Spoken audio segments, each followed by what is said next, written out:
cartoons from present and the past. Every week will be an animated bash. What a cartoon! What a cartoon! Maybe a short but mostly shows. We'll talk, we'll analyze, exploring as we go.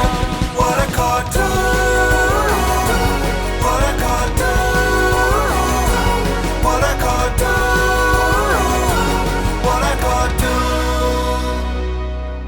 Hello, everybody, and welcome to What a Cartoon, where pickled shark liver is always on the menu. I'm one of your hosts, the Tiki the Turk superfan Bob Mackey, and this is an audio exploration of every cartoon ever who is here with me today, as always. Hey, it's Henry Gilbert, and a little bird tells me this is going to be a great podcast. And who do we have on the line as our special guest? I'm Rebecca Sugar. So glad to be here. Really big Future Boy Conan fan. Also huge Future Boy Conan fan, Ian Jones-Quartey. Recording this from July 2008 AD. The end of the world. And today's episode is the Future Boy Conan episode, The Journey. Conan! It's hard not to just say Conan all the way they say. When I watched this the first time, every time I wanted to say Conan, I was like, shouldn't I say Conan?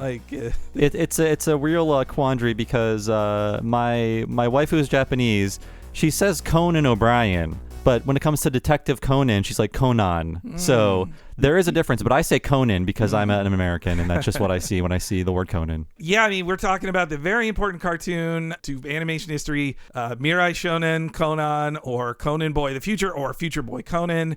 And I couldn't think of two better guests to have than Ian and Rebecca on this, because I know for listeners who could possibly not know, you are Rebecca. You're the creator of Steven Universe. Ian, you're the creator of OKKO. You've worked on so many great shows, and I've heard from you guys how much Future Boy Conan was inspirational to both of you. Yeah. It was hugely formative for both of us, I think. It was one of the times where I think watching it, we really just felt like, oh, everything is right here. Like the show is very complete. We were watching it for the first time right before I moved out to LA to work in animation. I had just graduated school, and we were living in Brooklyn. Yeah. And we started watching it. So like everything we would end up doing once we were out here was really informed by this, because we had just seen it. Yeah. Just as we were starting out, on my first job, you'd already been working for us. I had downloaded a torrent of a bunch of Miyazaki and Studio Ghibli things. I think it was like, and then there was sort of like a folder that was just like miscellaneous. And I think it was like a bunch of stuff like Panda Go Panda, Sherlock Hound. This was in there, Heidi, like stuff like that. And I had just really never ventured into that folder because it was just like a giant torrent of stuff. And I think we had just like heard about this series. Yeah, I knew about it, but I had never seen it. And no one I'd talked to had seen it. Like, no one was recommending it, and I was just like, "What?" I was really curious what it was. We're like, "What is?" And so this? when you mentioned that you had it, I was like, "I really want to see that." Yeah. Also, reading. I think I hadn't read it yet, but ultimately reading Starting Point. There's so much about the show. Yeah. No, that was a great resource for this history for this episode, for sure. I think, unfortunately, in most mainstream coverage of Miyazaki and Studio Ghibli, this is a footnote. And we should also point out there's been no official American release of this show ever, despite it being one of the most influential and legendary anime series. It's inexplicable, but I guess because of the names attached, they charge a lot of money, and people don't buy old anime as much as they buy new anime. I'm guessing that's why there's been no release as of yet. I think so. I think also back in the day, I would imagine, the little bits of smoking and some of the intense scenes might have, been the difference between. Yeah. But that's that's really an American thing. This show was really, really big in the Middle East. There were other countries that had it. Yeah. It's I couldn't even find that it's like available in English, even in other English speaking countries like Canada or Australia or the UK. Its English language footprint is so small. It's shot even in 2021 with how globalized everything is thanks to the internet. It's still very rarely talked about. My personal experience with the show is that I got super into Hayao Miyazaki's work as it became available in the United States. I think I maybe did see Sherlock Hound, a random episode as a kid, but didn't know what it was. And I've told the story before that in like second or third grade, I swear some visiting teacher's aide came in with like, this is a VHS of Kiki's Delivery Service, and we watched like the first 5 minutes of it. And basically I didn't hear about it really until Mononoke came over here and the rollout started. And occasionally I go to websites that said, oh, you know, he worked on this show and this show, and Future Boy Conan was just like a name in a list. And for the longest time, I let it be a blind spot for myself. And it was in 2016 when I got at San Diego Comic-Con, when I first spoke to you, Ian and Rebecca. Oh, yeah. I asked you, Ian, in the roundtable, I was like, oh, you know, I see a lot of anime influences in Steven Universe, like, and I was mainly meaning like, you know, Evangelion or like the work of Rumiko Takahashi. And I said, what's like a series that really influences this? And you said, Future Boy Conan, that's number one. And I was like, oh, oh man, I got to watch this show. And that's why you saw it? Oh, I love that. Oh, I didn't know that. I love that. That's great. Yeah, I finally dug it up, and then I watched it in 2018 with my husband. We watched it together, and it was a real journey to go through all 26 episodes. So I finally gave it a watch. That's great. Yeah. I feel so fulfilled It's that we spread the gospel of Future Boy Conan. It's a really fun show to binge because it's so serialized and every episode kind of pushes you into the next one. Though I think when we watched it, we really liked it, so we kind of limited ourselves when we originally watched it. Yeah, we rationed it. We limited ourselves to like one episode a night, and it was just so fun to watch. But this most recent time, we just did like a full binge, and it was really great. It goes down really easy. Yeah, well, and one thing that was startling, I think, when we watched it the first time, is that you can see so much of what Ghibli would go on to do in the show, and then watching it again now, it's like there's so much Wind Rises in this. Like there's movies that have come out since we saw it in 2009, which I remember being really ironic watching it in 2009, the year after the world was going to. But watching it now, you know, it's like there are movies that they hadn't even made yet that are so much a part of this. Very presaged series. By this. I think, you know, you could really tell there's so much Castle in the Sky. Oh God, yeah. Is all over this, and I think that may have actually been kind of pulled together from ideas from this left Future Boy Conan. This left such like a huge footprint of the kind of post-apocalyptic adventure anime. And you see like Castle in the Sky and Nadia and like even later series that Nippon Animation would do, you know, all kind of seem to have like this sort of common ancestor in this, but then this is also part of like a legacy of Nippon Animation doing these adaptations of Western works as well. So I don't know. It's like it's got a very interesting spot in animation history. It was kind of surreal watching this for the first time in 2021 because I was just thinking of, I've seen all of these things in other places. I was especially thinking of the game Final Fantasy VI, where this feels like the beginning of the World of Ruin, where there's a character on an island, seemingly the last people alive in the universe.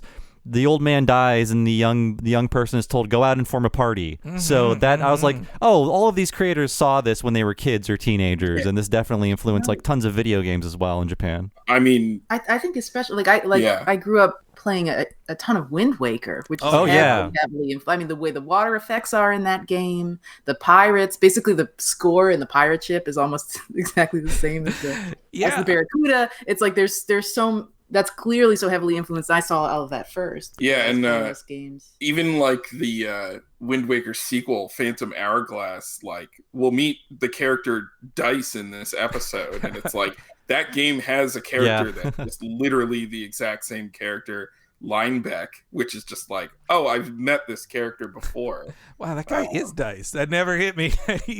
I'm just seeing it now. I definitely was thinking Wind Waker. At the end of the episode, we're covering episode 2, The Journey. When he gets on the boat, I'm like, this is the start of Wind Waker. Like, this is getting on your boat in... Exactly, yeah. The boat is not talking in this one, though. That's true. That's true. Right. But yeah, that game was already a huge influence on me. So, and then I really love being able to sort of trace things back to try and find what who influenced the people that are influencing me, so I can see where things came from. Well, and Wind Waker 2 is about like you explore the old world, and the reason there's islands is because flooding the islands are the tops of the highest mountains of the old world. Yeah, the king is literally like, just let it go, just let it. I mean, it's like exactly it's this. It's great. I'm pretty sure like Kotabe they haven't called out Future Boy Conan specifically as a reference. They've mentioned a lot of anime from this time period for Wind Waker, but like it seems after watching this, it seems so obvious. But yeah. Now, you mentioned Yoichi Kotabe. Yeah, he had worked with Miyazaki on like the preceding shows they'd all done under Isao Takahata. But Kotabe didn't work on this one. I read an interview that he did at the Annecy French Animation Festival, and he said like, "Oh, I really regretted not working on Conan. I had gone freelance, and I turned it down." But he said when he saw the scene in episode 8, he's like, I wish I'd have worked on this. Oh yeah. That's a major one.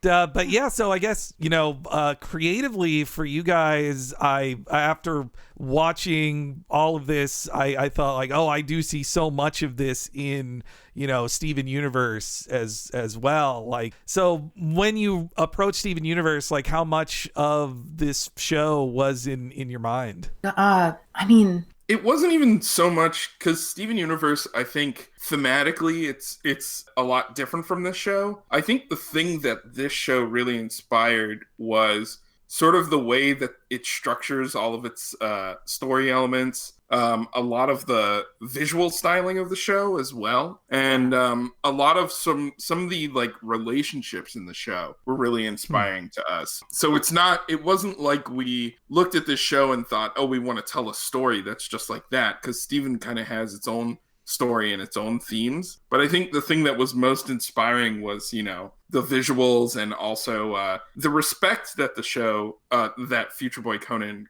gives its characters. Something that really struck me watching it again is how it never like sells its own characters out. Even when there's something more exciting that they could do, that seems like it would be like a better story, it always really stays true to who the characters are and their arcs over the entire series. Yeah, but visually there were so many huge influences from this, especially the characters' faces and solutions for water and the locations, the way we wanted to do, ships and homeworld and the characters' relationships, sort of Steven's unnatural strength. I mean, it's a gem.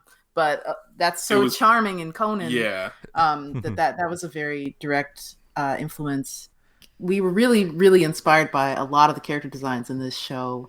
Especially Jimsy and Doggerith in particular. We were really inspired by Mr. Smiley's design was heavily influenced by that design, and particularly in this episode, the scene where, with all of the crew, we were poring over this show and sharing this show all the time, and we were all just really big fans, and also just sort of studying the solutions, some of the ways that they would do water, and the scene where Conan is breaking the rocks specifically, we isolated and would talk about, as we really wanted our character designs to be flexible enough to have a huge range of expressions, and that was a huge inspiration because you can see just how much Conan's entire face and shape and body language and his mouth and his everything can completely transform for these really, really specific expressions, which that was a huge inspiration for us in the very, very early days of Steven. A lot of that was Looney Tunes, but the other part was really this show. Our first character designer, Danny Hines, watched the show, and he took a lot of cues from it visually when it came to some of the character expressions as well. Yeah, and there's just a really nice cartooniness to all of the human characters in this show that we were just really inspired by. Yeah. But there are plot-wise, I mean, I don't know if I can talk about it because we're talking about episode 2. But story-wise, there's some really one-to-one references to this show. Steven. I did want to warn listeners, I might go slightly spoiler. I don't think I'll go spoiler specific, but there are some quotes Miyazaki had that I was like, oh, this kind of reminds me of Steven Universe in arcs and stuff. But like just from the start of the show, when I was seeing, returning to it and seeing Remnant Island and how Conan lives here, and this is just this is his home. He just is like, yeah, this is my bed, and this is where I catch fish. He doesn't even think of this as like this is the spaceship that tried to escape Earth in World War III. Like that's not it to him. And I think like that's comparable. Like Steven's home is this old temple that has so much story to it when you look at it, but to him it's just this is his home. It's where as a kid he grew up. Yeah, and that's true. That is a big element of Conan, that he's sort of unwittingly inherited the baggage of this previous generation's folly, and now has to navigate that. That is a big part of it. It's true. I think there's certainly a lot of sort of intergenerational friction in Steven that I think it's influenced by this, but I think that's a very broad and relatable. Oh, sure. But the way this show, but I love the way the show handles the way the show handles it is so it's so delicate. And, like I was saying, it respects all of the point of view, all of the different points of view of each of the characters so well. One thing that came up when we were rewatching it, because we were really comparing and contrasting how we feel about it now. We kind of went in thinking we were going to see it with these new sort of technically sharp eyes, having showrun, which we hadn't when we saw it initially. But story-wise, it felt very different. And one of the things, I think we can talk about this because it's in episode 1, and we're on episode 2. About his grandpa? About his grandpa, yeah. When we had seen it initially, it felt like that the grandpa was just a sweet grandpa, and it's so upsetting that he gets in this confrontation and dies. To recap, it's like there's a standoff in episode 1 where an invading soldier pulls a gun on Conan's grandpa. And I think when we originally watched it, we were like, oh, this is evil versus good. But then there's a part where the grandpa he's disappointed. He's like, I can't believe you're still doing things like this. And it felt very much like just a straight up morality sort of thing. But then the grandpa pulls out a giant rocket and points it at the bad guys. And at the time when I first saw it, I was like, oh, he's just defending his home. That's what it is. But watching it now, I'm like, oh, this is actually an indictment of this old man. He's basically doing what people of his generation did, which was to escalate conflicts. Yeah. And that's what kills him. His own rocket kills him, not actually. I mean, they also shoot at him. So it's his own escalation of the conflict that is ultimately the thing that kills him, and that's ultimately the thing that destroyed Earth too. Well, that's a great point too, because the ship crashed, and they reused all of these parts, and he. In the story he tells Conan in this episode, like, oh, we've started anew and everything. It's like, well, you did hold on to this rocket just in case. Like and also I love right before that when he's, he gives a good speech of like, you guys are still holding on to guns. Like he was so excited to see other people for the first time in 20 years. And then he's like, oh, you brought guns. And Monsley, who's, a complicated character, it's hard. You can see it from her side where she says, like, you didn't live through this. Like, we had to live through the end of the world. Who are you to judge us? You destroyed the world. Like, your generation did that. I was a kid 20 years ago, and this is all I have. Like, it's really fun to see so much nuance come out in the first episode of a series, which, typically, like, a first episode, I think you're encouraged to kind of sell out, the nuance and ambition of things to just make something exciting. And the episode is exciting, but it also really kind of sets up all the different character philosophies and how they're going to bounce off of each other for the next 26 episodes. Mm-hmm. Yeah, everything is just really well established. All of within the first 2 episodes, like all the overarching themes. Yeah. Are really just being laid down, and also just the impression that you get of Conan, the way that he arcs ultimately in these early episodes. It's like he can't control his reactions to things, and he also can't understand his own reactions to things. It's very, very, very charming. But that really that really changes over the course of the series. Yeah.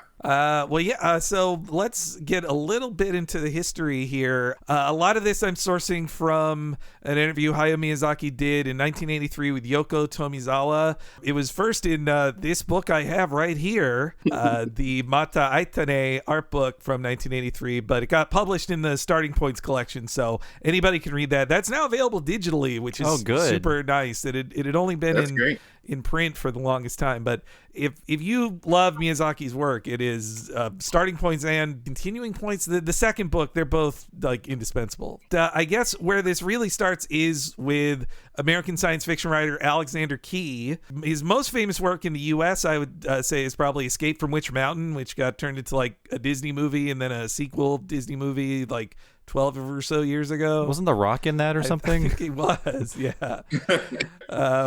But so he wrote that book. Then in 1970, Key published The Incredible Tide, a post-apocalyptic tale about a flooded Earth starring a resourceful boy named Conan, his best friend Lana. They're trying to pull the world back together after World War III in a battle between the militaristic Industria versus the hardscrabble farmers of High Harbor. There is an industrial scientist named Monsley, ship captain named Dice, his best friend Jimsy, even the bird Tiki. Like, the characters are there in the book. I actually had never read it until this last month. I had read the first couple chapters, and the layout of the story is there, but definitely you instantly see all the changes that was done in the adaptation, which, you know, that's what adaptation is all about. If you've ever read the original material that a Studio Ghibli thing adapts, you can see that, these are 5 ideas I like, but I have my own ideas that will surround them. So he pulls out the things he likes the most and then runs with it. Yeah. And so we've covered Hayao Miyazaki's career quite a lot on the podcast. Please listen back to our ones about Lupin, Castle Cagliostro, Kiki's Delivery Service, Whisper of the Heart. We covered a ton of the people in here, so I'm not going to go over things again. It's super big, but Miyazaki was at a crossroads because he had been working very closely for about 15 years with under Isao Takahata as the lead director, but he had worked up his way from like in-betweener to animator to storyboarder of his own episodes, even like an episode animation director. They'd worked on the Lupin series. They did Panda Go Panda. Huge thing for them was Heidi of the Alps, which was a trailblazer in TV animation and a giant ratings hit for Nippon Animation's World Masterpiece Theater collection of shows. And it was something I just learned recently. I don't know if you guys knew this, but like Heidi, I don't believe it was the first Japanese animated show, but it was like one of the first to do the layout system for animation in Japanese animation. I just learned this. I didn't know that. Like That's cool. That apparently before it is just they went from storyboard to animation, and Heidi had the layout system, which would be, you know, pretty much standardized after Heidi. Heidi was such a big hit, and not to mention its art design too was like head and shoulders above so much else that was on TV. Like it was, Heidi of the Alps was a huge hit. And Miyazaki would then work on Dog of Flanders, Marco, 30,000 Leagues in Search of Mother, and Rascal Raccoon, the next 3 Nippon Animation things, though not in a lead position. So those shows were big hits. NHK, basically Japan's equivalent of the BBC, the, you know, government broadcasting channel like PBS. You know, they had never shown an animated series before. Nippon Animation is their series are, you know, prestige hits, and also I think seen as, you know, not just a toy commercial. and so NHK approaches Nippon Animation for their own series, and they've identified several Western books for it. And also Takahata is gonna be, I think he wants to move back, or he's apparently after the Marco series, everybody was very tired and they wanted a little break. And so they turned to Miyazaki to give him his first lead role on a series. It would be a 26 episode order. Miyazaki wants to do Incredible Tide. He's 36 as well. That's something too I have to remind myself, like, wow, he's in it. Okay, late 30s. I'm not doing so bad. That Miyazaki didn't direct his first series until he's 36. But Miyazaki had several things he wanted to work on the show if he would do it. One was he wanted to bring on his old mentor, Yasuo Otsuka. Oh, we talked all about his career. He sadly has passed away this year. We talked a ton about him in the Cagliostro podcast, but he was Miyazaki's one of his mentors, and as an animator, I think the mentor back in the 60s. And so he wanted him to come on to work on it. And also Miyazaki wanted to change a ton of the source material. In the book, Conan and Lana are 17. He wanted to make them 12, and just a general more innocence to the characters. Like the world of Incredible Tide is dark, and the world is ruined. There's none of the renewal of nature that is so present in most of Miyazaki's work, and especially in this one. And yeah, from what I read of Incredible Tide, the Conan in the book seems to have actually lived through a lot of the disaster and is more aware of the direct trauma of it, unlike the cartoon where he's a new kid who was born after. Yeah. The book opens 5 years after the end of the world instead of 20, and there is no grandpa either. He's just this wild child who's lived on an island alone from ages 12 to 17, and there's also a lot more psychic stuff. There's light psychic things in here, but Alexander Key was much more into psychic abilities in his books. Another big point for Miyazaki, and I'm just going to read the full quote here, is that he really didn't want it to be what the book was. He felt was very obvious parallels of one country represented the Soviet Union and one country represented America. It was the 70s. Yeah. So here's the quote from the Starting Point interview. It seems to me that Key wrote the story believing that modern America is basically no good and that the Soviet Union isn't either. But he doesn't really know what to do, so he's working on an assumption that a survivor might turn into something like a King Conan. But there's not a shred of hope there, or even much vitality to the characters. Key puts all his energy into the negative aspects, and in one sense, it's easy to write about the negatives. In real life, humans are filled with weakness and cowardice after all, but that's not what I want to depict. It was something I decided to do on my own. At the time, NHK apparently had some concern about their relationship with the story's author, but I had only accepted the work on the condition that I would be able to make changes. So there you go. I don't think he wanted High Harbor to represent America. His High Harbor, it's more about progress versus Industria is this country holding on to the past, and High Harbor is moving forward, and also definitely more of a collectivist group, I'd say too. Well, yeah, you've been doing a lot of research about this sort of well, I think one thing that's interesting with this show is that I think we're kind of far away from where environmentalism was in the 70s.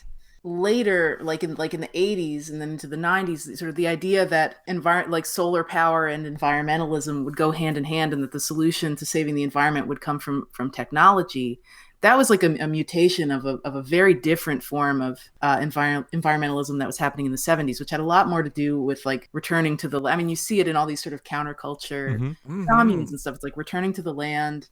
And just a way of living where you're more connected to the earth itself. And so I think when we were watching this in 2009, I thought it was interesting because it felt it felt very dated in the sense that it's solar power is going to become the dominant energy, that felt in the 70s it must have felt that's going to be true. But I think watching it now after having learned a little more about sort of the course of how people felt about environmentalism and what the movement was and how it changed to become something that people could consider a more profitable, the idea of green tech. And this is a big conversation right now. The idea that green tech and green growth are going to save us. And that you could have essentially the vision, the hope for some sort of Triangle Tower-esque, infinitely renewable source of energy, as opposed to really participating in the earth and respecting it and slowing everything down. This is, I think the reason that those conversations are going on now, because there are many people who want to return to some of the elements of environmentalism in the 70s that have been glossed over and lost. Yeah. But then you look at this show and that's what it is. It's this actually has a lot to do with conversations around, since this was written so many years before we even had the term Anthropocene, right? And that's a big debate right now too. It's can we really say that humans have done this to the planet, humans as a whole, when certain humans are destroying the earth Mm-hmm. in very specific ways, and there are ways to live on the planet that doesn't harm it, where you're really interacting with it. And so much of that is part of Miyazaki's work. And I wonder, it's honestly, it's that thesis that makes the show feel so timely, even to right now, which is like, even in 1978, when solar power had really only just begun, like, I think like the Solar Power Act in the US was like 72 or 73 that they were like really starting that. To even back then be saying like, well, this new technology that has so much promise and seems like it's going to be this panacea is not going to save you. That's the thing that makes the show even now like so interesting and so like relevant, because that's kind of what we're dealing with today. The idea that a lot of people are like looking at, rich industrialists and being like, they will create technology that's just gonna save us, and then we won't have to lift a finger and do anything. That the thesis of this show is even just saying like, well, this wonderful new technology, the people who make it aren't going to have, they're going to be doing it for the right reason, but it's not going to be the thing that saves humanity. And in fact, it could be part of like, the thing that actually dooms people. Now, it's amazing in the show to see that, like, through Industria, you see all the wise old men on the committee that gets mentioned in this episode, and you just have like, no, they seem very, competent and all full of themselves. But as a viewer, I kept thinking to myself, like, you all lived through the end of the world. Like, most people died, and with the things you're touching, but all of them are saying like, well, yeah, that happened before, but now we're going to use it and rebuild the same things, but it's not going to be that problem the second time. Like, that Castle in the Sky has so many thematic similarities with this too, and a big message in that at the end is, who's all interested in getting to Lapida? Like, it's the military and like a rich guy who just wants to use it as a weapon. Like, that's why the Lapida, the people wanted it to go away, so it couldn't be in the hands of other people. That's what's so beautiful. I've found, I think, one of the things that I've found really lovely about reading about sort of the arc of these sort of environmentalist theories, and that I think is really present in this show, is it's sort of startling when you realize how casually people are ready to just say that humanity is bad, like can't coexist with the planet, is inherently wrong. I mean, it's like really hard-boiled into our culture and our state of mind that anything we do is damage and it's sort of inevitable. But when you sort of look at the people who are essentially making a case for humanity and humans as creatures that are participating in nature and are also nature, what you end up with is a message not unlike this show, which like this show is sort of saying industrialization and disconnection and like these are the thing, and war, and these are the things that are causing harm. It's not people. Like, it's really startling. Right, the social stratification. Yes. Yeah. When you think about, especially now, like when you think about what it means to have labeled this next stage of extinction as the Anthropocene, it's like we're really ready to just say that human beings like are the cause of this, and not what we've done, not what people, not the exploitation and the power and the people who are like consuming at extremely high rates, but just like people in general. People in general are the bad part. And I think this show does make a case that, it's not humanity in general that is the thing that doomed the planet, but like the attitudes and the lust for power. And there's a lot of stories, that I don't want to spoil from later in the show, but there's like a recurring theme there. Anybody who is sort of using their position and their power over other people ends up creating a worse world for everybody else. And this is, I think, relevant to this episode because, it's the final thing that Conan hears from his grandfather is, you can't live alone. Human beings, need to be with people, and they need to have friends, and you need to go out and you need to figure out this new way to live and to live with people.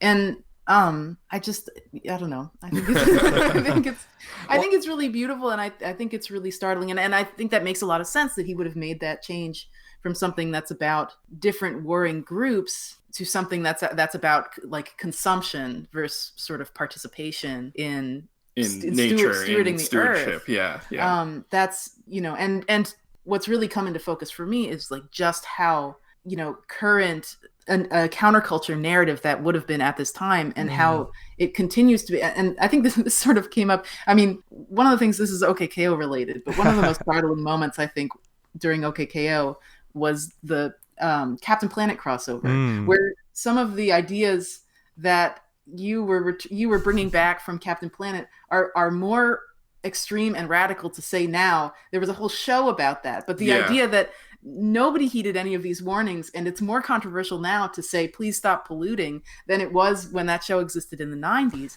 And I think that this is similar. This is similar. This show would have had a very poignant and radical message then, and now I guess the show gets fresher every year, which is again our plea to the listener. Please watch this because it's really, really good, and it seems like it might be old or outdated, but like everything about it just gets more and more relevant as time goes on. That I had a quote again from Miyazaki here about Conan that I think really encapsulates what you guys, something else you guys are talking about with Conan. It says, quote, "Even though Conan doesn't express it verbally, he comes to embody the vitality, resolute spirit, and understanding of others that his world needs."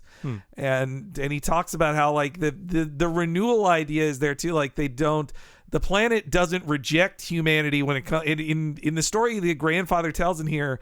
It's that the Earth is pulling them back. Like, please, like, don't go. We'll help you. Like I'm so used to so many of the, post-apocalyptic stories we've seen in the last decade in fiction are more about like, we're barely surviving. Nothing can stay here. The world, Earth rejects us because we're so poisonous. Like, it's just, it's such a darker vision for sure. I mean, it's eco-fascism, and the idea that I mean, we saw it so much in the last year of like, the Earth is healing, like that kind of narrative that humans are only bad for the Earth instead of that humans are organisms that are part of nature, you know? And so I do think it is like, it's not even that it's more optimistic. It's just that it doesn't literally have like the fascist undertone of like some people just deserve to be wiped off because they add nothing.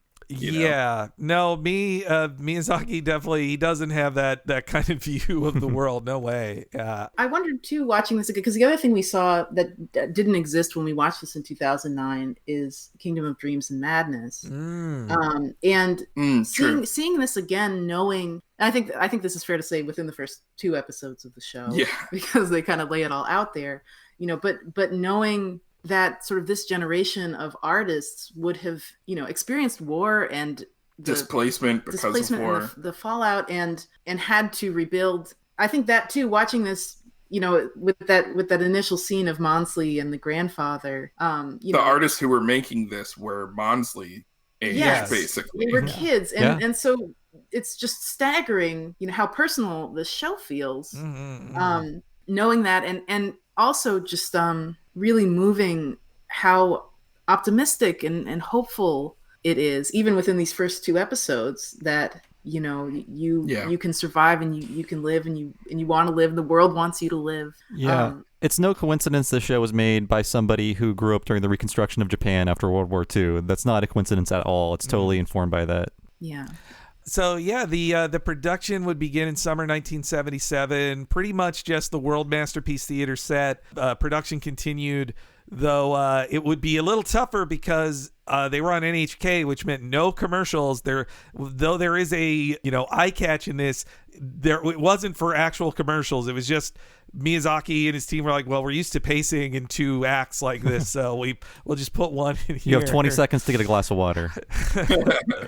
And Miyazaki would say it was a very rough production for him starting out. He admitted that, especially for the first 8 episodes, he spread himself very thin, and based on, if you hear any story about Miyazaki, it's that workaholic would be one way of describing his style. So that for even him to feel spread thin on this show, like that shows you just the effort being put into it. They said that, after episode 8, he actually got help writing Takahata storyboarded a few episodes in a row, and he compared it to like rain in the desert of just like, oh, thank you. This makes it so much easier. And yeah, I mean, he also, there was another bit he said that really, reminded me of both of your guys' work well, too. This is Miyazaki describing tone in the series. And he says, like, quote, if there's some slapstick sequence in a very introspective play, for example, or if there's a clear contrast between stillness and motion, slow and fast, or explosiveness and silence, then both aspects really come alive. And just in this episode, like, there are cartoony, silly moments that come within minutes of like a very scene of burial. But that made me think of, in both OKKO Steven Universe and your episodes of Adventure Time too, those two tones, the way he says like the clear contrast between them makes both come alive. I was thinking of your guys' work as well. Yeah. I think that's definitely one of the greatest strengths of this show is that there's a lot of drama and a lot of action, but then there's always like these moments of where that tension gets released through like comedy or slapstick or just these just really great character moments. It's just something that it goes through the whole series, even as you work towards like the final confrontations in like the last episodes. They're huge and they're really dramatic and actiony, but there's always little moments to cut the tension, and they become really palpable because they're so close to the moments where you're afraid these characters are gonna die. Yeah, I love it too, because I think not only is it really entertaining to have that contrast and to have that dissonance, but it makes it more naturalistic and more realistic, because in reality, when something awful is happening, or when you're in a situation with a ton of gravity, it's very serious. I mean, like, the world doesn't stop being ridiculous for you, And I that was a big goal early on with when we were making Steven, was to just not have things be really consonantly any one way. That even moments that were serious would also be ridiculous, and moments that were ridiculous could also be serious. We wanted to find a way to make it naturalistic like that. Yeah, because the reality is like because in reality, I mean, we live in the year 2021s, right? So we live in the future. It's incredibly stupid. Like it's not like we're all super serious, and like only thinking about the reality of things. There's still so many dumb things that happen that basically drive everything that's going on. And it's like, you can never forget that as serious of a subject matter or a different kind of world that you're going to portray, humans are still really fallible and can be really dumb at times. Mm-hmm. So... Mm-hmm. Well, so the one interesting thing about working on the show, though, is that Miyazaki, in his interviews, he mentioned that it was, rough goings. It was also how some other people felt on the show. Otsuka, and his 2004 documentary, which also, just like Future Boy Conan, is not officially available in America, but if you can find it, it's a really great documentary from 2004. But Otsuka in his interview, and it was produced by Ghibli, they're all friends now, but he did say Miyazaki had some very strong notes to him on his animation in the first couple episodes, specifically that Miyazaki felt Otsuka did not draw Lana correctly, and that Otsuka was like, I couldn't believe, like, he used to be, I mentored him, and he's yelling at me that I didn't draw her right. But Miyazaki was taking it very seriously.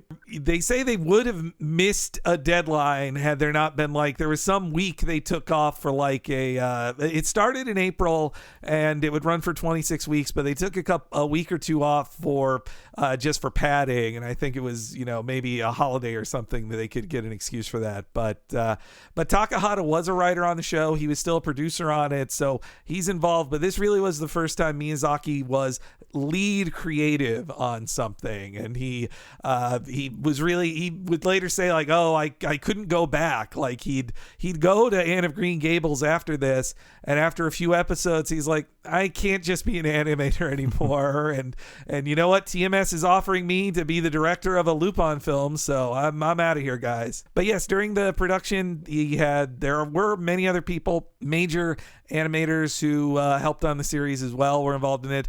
A key writer I want to point out is Soji Yoshikawa. He had been the director of Mystery of Mamo, the Lupin film, like the year before this. and he's credited for the screenplay on 8 episodes of this. He also worked on Votom, Zabungle, Moomin, and Kirby Right Back at Ya. That was a classic. One of his last series. Yeah. And we covered him in great detail in our Whisper of the Heart podcast, but the late Yoshifumi Kondo is also a very important part of this series. Rebecca, I can say it to you now, but what you said about Whisper of the Heart for its release in theaters was just amazing. Thank you. It let me see the film in a whole nother light. I talked about it a ton in our podcast about it, but yes, but I'm so glad. I really, I mean, that's my favorite movie, and this is my favorite show. So I'm so glad I could have been a part of your experience of these pieces of art. Yeah. And Kondo, he had worked on some other stuff with Miyazaki, but he'd actually headed over to other series. But this was his return to working with Miyazaki, and he'd follow him to TMS on the Nemo project after that. But yeah, Miyazaki posthumously about Kondo said, like, I can't forget one scene that Kondo did when he was young. It's a scene in Future Boy Conan where the hero laughs to cheer out the heroine up. Being very tired from long work hours, he drew it half unconscious, crouching over his death with his long legs folded. Still, the expression on the boy was really cheerful, full of gentleness and consideration. It was a really great drawing. Like, and Kondo animated the best scene of this episode. Like, it's credited to him in episode 2. A couple others I wanted to shout out. Kazuhide Tomonaga, an animator on this. This was one of his earliest series. He'd go on to be like one of the superstars of TMS/Telecom. Like, we covered him in detail in our Tiny Toons and Superman episodes. But a secret of this show too is that if you grew up watching 80s cartoons like DuckTales or Inspector Gadget or Heathcliff, most of the animators on that worked on Conan. Like, they went from Conan to TMS and worked on those 80s cartoons. And another one I want to shout out, Masako Shinohara. She sadly passed away 2015, but she was one of Miyazaki's top animators. She first worked with him on Puss in Boots. She was the lead animator on the iconic underwater sequence in episode 8 of this show. She would be the lead animator on Clarice and Cagliostro. Many great scenes in Kiki's delivery service after they crash the bike and Kiki then just starts laughing at it. Like, that's her animation. That's Shinohara. And tons more. It's hard to name, but just look up her art, Shinohara's art. And also want to spotlight Nobuo Tomizawa, who animated a lot of key major scenes in this too. He'd go on to DuckTales and Heathcliff and Tiny Toons and Batman Beyond and Cyber 6. Oh my! We should do a whole episode with you guys in Cyber 6. I never watched that would be great. Oh, no. That takes me back. That would be great.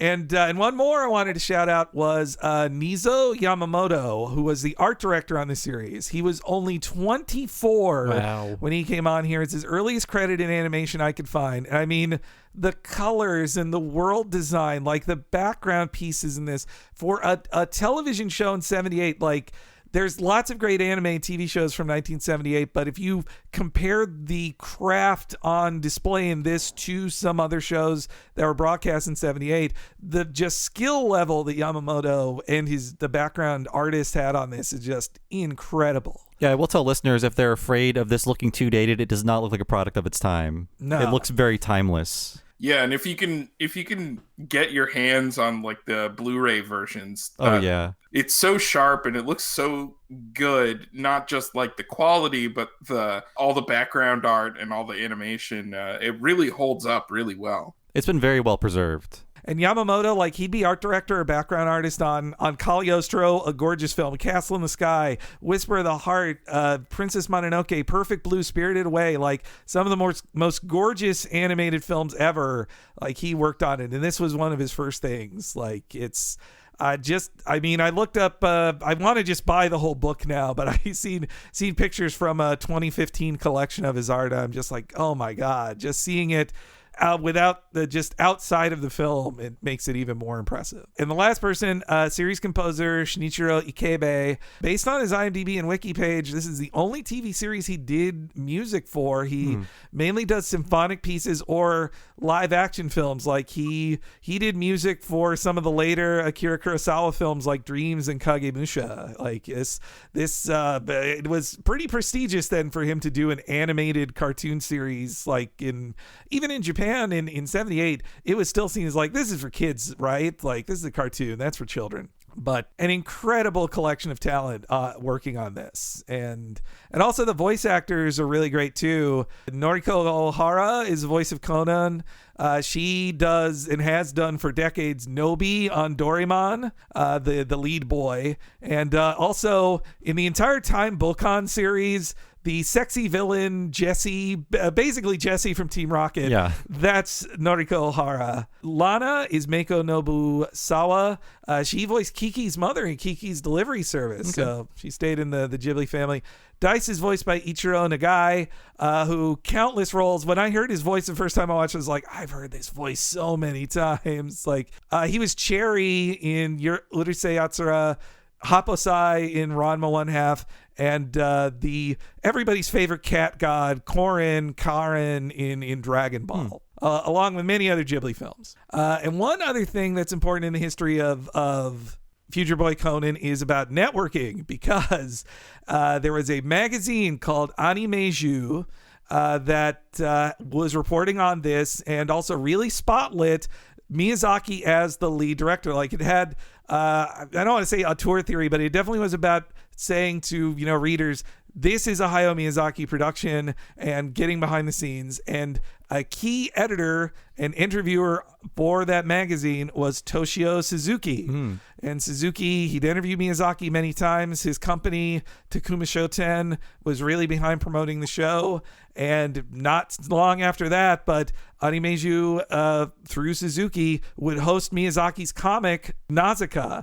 And it would grow and grow to Suzuki then leaving that magazine and becoming the lead producer on all the Ghibli films. So without the connection with Suzuki working on this, it also, there would likely not be a Studio Ghibli as we know it, just from that direction of business. And so, yes, the series, it aired, it did good, but Miyazaki, even in interviews, was like, it didn't do as good as it should. It did like 14% at the highest. He wanted bigger ratings. I'm surprised he's not happy with something he's done.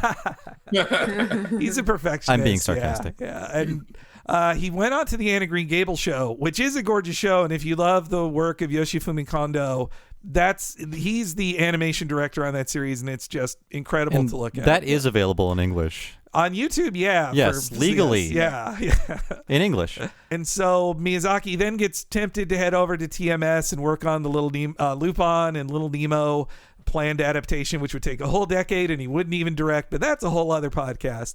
NHK would continue doing anime, and Conan would get rerun from time to time. It actually just had during the pandemic last year, NHK did a nostalgia re-airing of it, of like, hey, let's all just watch Conan together. We're going to air it every week. And of course, as time would go on, Miyazaki's work grew in popularity, and so this series got bigger and bigger in Japan as well. And I mean, most of his films, you can find a little thing of like, oh, that character's kind of like Monsley, or that character's kind of like Dice. But Laputa is almost like beat for beat. It is a very spiritual successor to Future Boy Conan.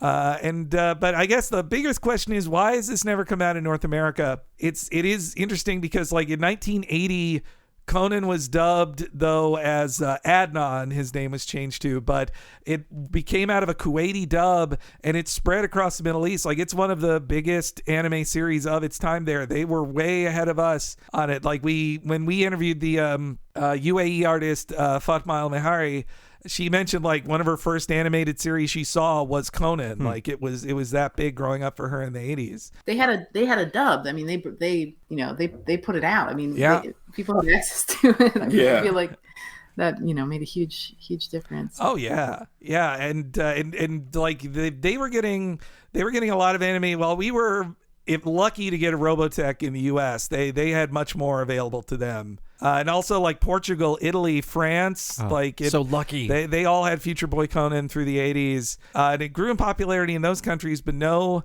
English language release. And, you know, there is, like you guys said, if you think about in the 80s, if you're presented this from an American standpoint for like a syndication package, it's not 65 episodes. The characters die. Sometimes they smoke. Like it's as the Simpson line goes, it's too crazy for Boys Town, too much of a boy for Crazy Town. Like that's where Conan, I think, was trapped. And then into the 90s, you know, Ghibli's work only started being released in the United States like in the late 90s, not counting the like, say, the random things like the Totoro dub that came out in the early 90s. Most of it was not available here, and so Conan was part of that, too. You would have thought, though, by the early 2010s, when most of Miyazaki's back catalog was available, that Conan would have gotten over here. And in 2013, that's when the Blu-ray was released in Japan, and so all this money put into this HD restoration of it, it's just still incredible to me. It's never come out here, and I could not. There's no concrete answers for it. I've seen several people make guesses on it. One is that Nippon Animation pretty rarely licenses their 70s content, like Heidi of the Alps, Marcos, Dog of Flanders. That's also not available in the U.S. It's also, you know, it's possible they asked for a very large sum of money for what is a prestigious series, but likely wouldn't sell a ton of copies in the U.S. So economically, I can see it be difficult. And you know, it's also that it's such an old series, international rights might just be a giant pile of red tape that can't be sorted through. There were even some that guessed maybe it was that Alexander Key or his estate didn't like how many changes were made in this and wouldn't allow it to be released outside of Japan. Though that one is a little less believable to me because the copy of Incredible Tide, which is an official release, I bought it on Kindle.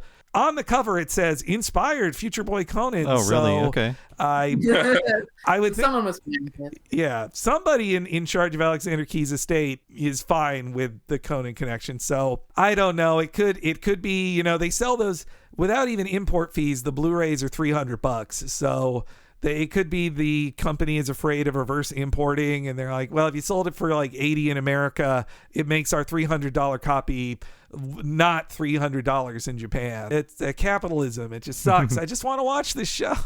So whatever the reasoning, it remains unavailable officially in English. But look, we all know you can find it if you look for it, guys. I do hope that someday, you know, for the longest time, it seemed like Evangelion would never come back out here. And then all of a sudden, without warning, the streaming right got bought internationally by Netflix and it got released. You know, who is to say that some streamer couldn't get the rights to this too and even advertise it as like Hayao Miyazaki's directorial debut available for the first time in America? It would be pocket change for them to license this, I think. Yeah. For example, I would say HBO Max has all the other Ghibli stuff, you know. What about that series? But yeah, you'd hope a company, I don't know, like G Kids or something would, you know, step in and be like, oh, there's some value here, you know, let's make a new version of it. But I feel like there might just be something with the fact that it's pretty unknown to a lot of American viewers, and it sort of seems like if a streamer is going to pick up some old anime, it needs to be something like Ava that is like much more well known here. But yeah, you'd think on the name recognition alone, someone would have the bright idea of bringing this back. Maybe we can start a petition or something. Yeah. Spreading the word starts here on this podcast. Because like Sherlock Hound, like you can just watch that on TMS just put it officially on YouTube. That's so right. Definitely, well, it seems like TMS has different priorities than Nippon Animation, perhaps. I don't know. Look, I'm guessing at what businesses do. Who can truly know?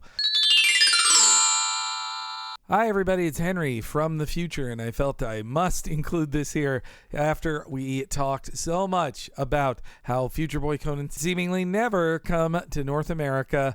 Gosh darn it, G-Kids goes and announces that it's coming out before the end of this year on Blu-ray. It's so awesome to hear that. We were opining about it so much on this podcast because it just seemed like it would never happen. It seemed, certainly not. And so, we recorded this months before the podcast went out. It goes up on the Patreon, and then this podcast is out for a few days, and then boom, they announce it. So I just wanted to let all you listeners know that yes, Future Boy Conan finally is coming out in North America and in other territories too this year on Blu-ray in English for the very first time after 43 years. So check all those out. Okay, now returning to the episode.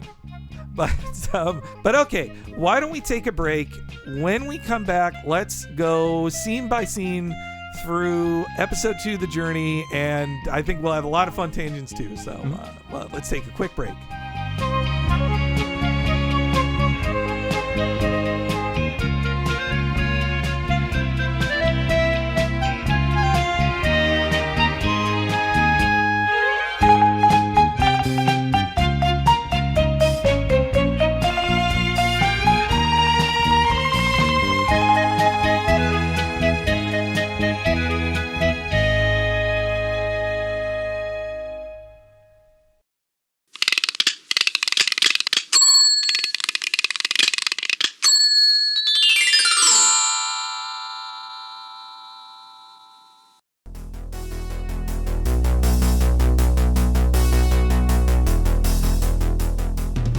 Hey, welcome to the break at Remnant Island. It's me, Henry Gilbert. Hey everybody, it's Bob Mackey, and I can't stop throwing these rocks around.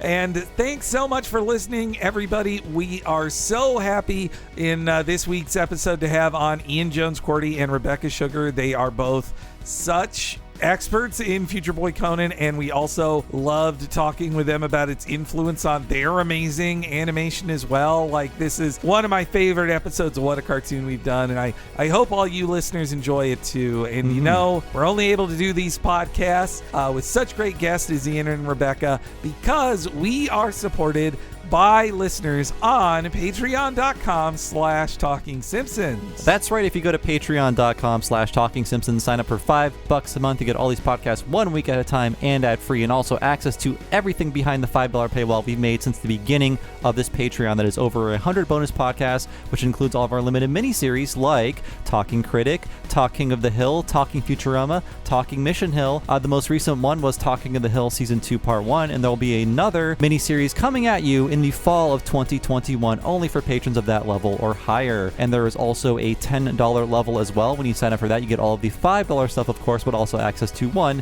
mega long podcast once a month, only for patrons of that level or higher. And what is that, Henry? Why, that's the What a Cartoon movie podcast. So if you're a listener of What a Cartoon and you see in the free feed, there's a preview about 45 minutes long each month of us covering an animated feature film, just like we go super in depth into a TV series here. Now, this month, you get to hear our one on Disney's Hercules, the 1997 film, as part of our Disney Renaissance Summer. And this month, you, at the end of it, will get to hear Hunchback of Notre Dame. We're going to talk a ton about that other Disney classic. And if you listen to this podcast, you heard us talking a ton about the previous Hayao Miyazaki films we covered. Those are all in the What a Cartoon movie branch of stuff. So if you want to hear us go super in depth and cover the histories of so many people, you got to sign up at patreon.com/Talking Simpsons. For $10 a month, you can hear us go super in depth into Kiki's Delivery Service, Lupin the Third, The Castle of Cagliostro, Whisper of the Heart, and so many more. And tons of other stuff beyond even the Ghibli catalog. There's so many great podcasts in the What a Cartoon movie series, over 140 hours of them, covering things as broad as Akira to a Goofy movie. Check all of those out, the full back catalog, plus all the $5 stuff Bob just mentioned. If you go up to that premium $10 level at patreon.com/Talking Simpsons. And if you've never been on Patreon before, it's so easy to sign up. And once you sign up, you're given access to a code. You just drop that code into whatever you use to listen to podcasts, any app or device you might have. And that way you can listen to all of our bonus podcasts alongside your free podcast as part of your podcasting lifestyle. And there is also an app that Patreon has for any smart device you might have. You can download that and listen to our bonus content that way as well. But either way you do it, it is very, very easy to access everything waiting for you behind the Patreon paywall at patreon.com/Talking talking Simpsons. Okay, now Tiki the bird has shown up to let us know it's time to go back to Future Boy Conan, the second episode, The Journey.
海は青く眠り大地に命芽生えそして空が明日を夢見てほら生まれ変わった地球が目覚めの朝を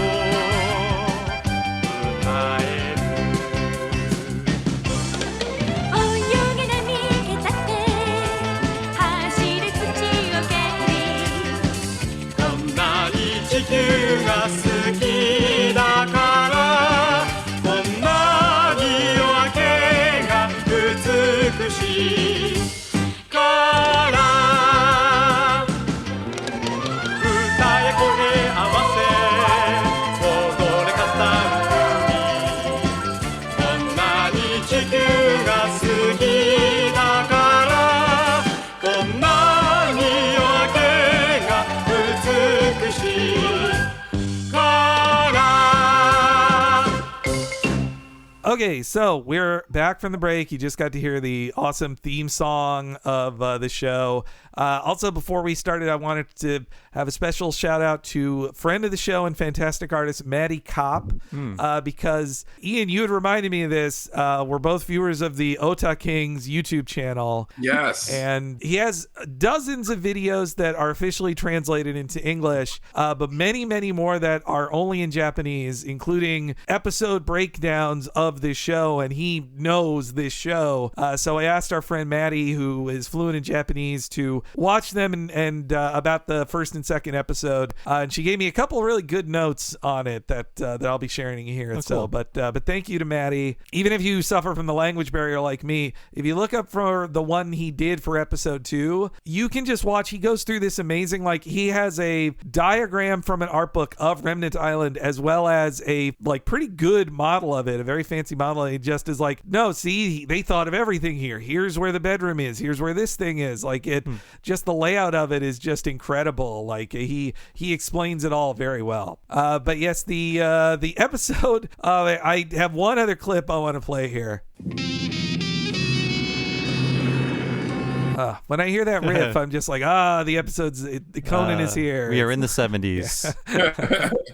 I guess that's the only thing about the show that's dated, but I also love the music, especially the opening with that really funky bass line. Yeah, that It's fun to go from the bleak prologue to the super chipper opening. It's kind of a fun tonal shift between the two. It's a real it's a whiplash. Even if you're so familiar with the show, it is like this such a great just like smash of like you have these dark tones, death everywhere, like the world is ending and you have this oppressive like rock playing, and then that cuts out and it's like da, da, da, da, da, da.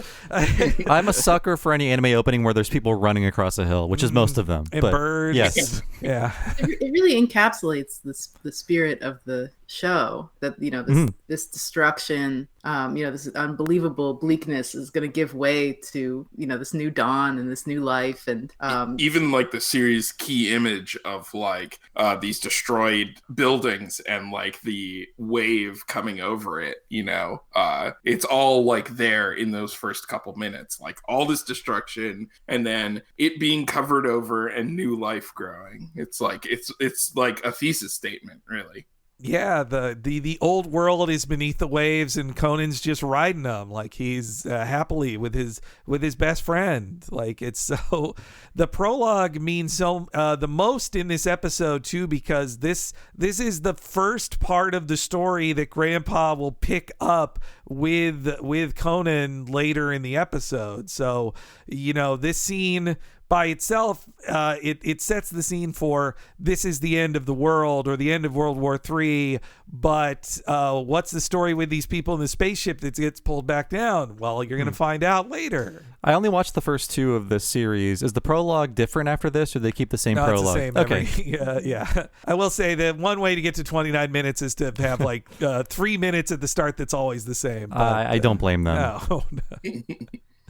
The song is called, well, one translation is Earth Awakens for the opening theme. It's a duet, which also is really great. It's a female and male duet, which really, fits for Lana and Conan running around. Naozumi Kamata and Yuko Yamaji, those are the 2 singers. They also sing the finale, the ending credits song as well. And I also just love, like, they keep using the word Konani in it, which is really cool. I just, it's a great way to get the title of the name of the character referenced in the lyrics as well, which I think means because, or in this fan sub I had, it's like, because we love the earth so much, because we love the blue sky. Like it's what a great, like after seeing all that death and destruction at the start, to just have this song too about like, we love the earth. It's so great. The sea is so wonderful. So nice. This is one of my favorite openings of all time. And even when we were binging it this time, we couldn't bring ourselves to skip it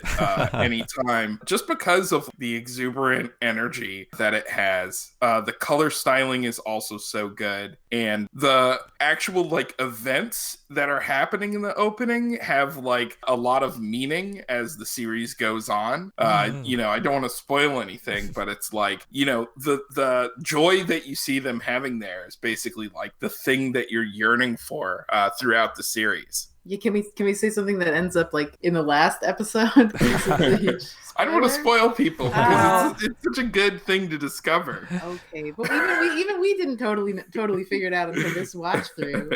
Well, true. The vision of this opening is like it's Lana and Conan hanging out on Remnant Island, but in episodes 1 and 2, that like they're on Remnant Island, but they have no time to do this. So this, you can see it as a vision of the future they hope to have together. Like once they reconnect, the series is a lot about Conan chasing after Lana or trying to reconnect with her.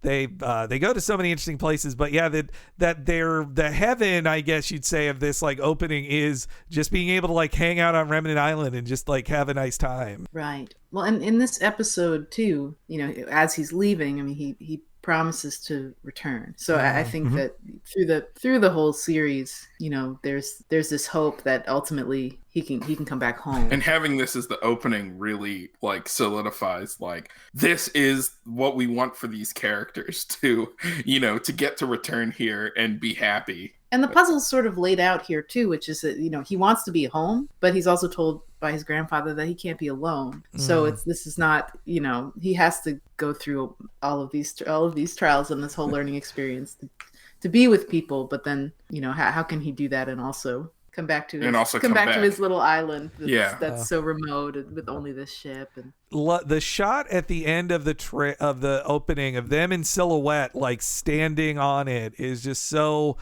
it's so striking. Like that's why I would never want to skip it either, because it's just it's also one of those openings that feel too short to me, that when they repeat the chorus, I'm like, oh no, it's the repeat of the chorus, it's over. No.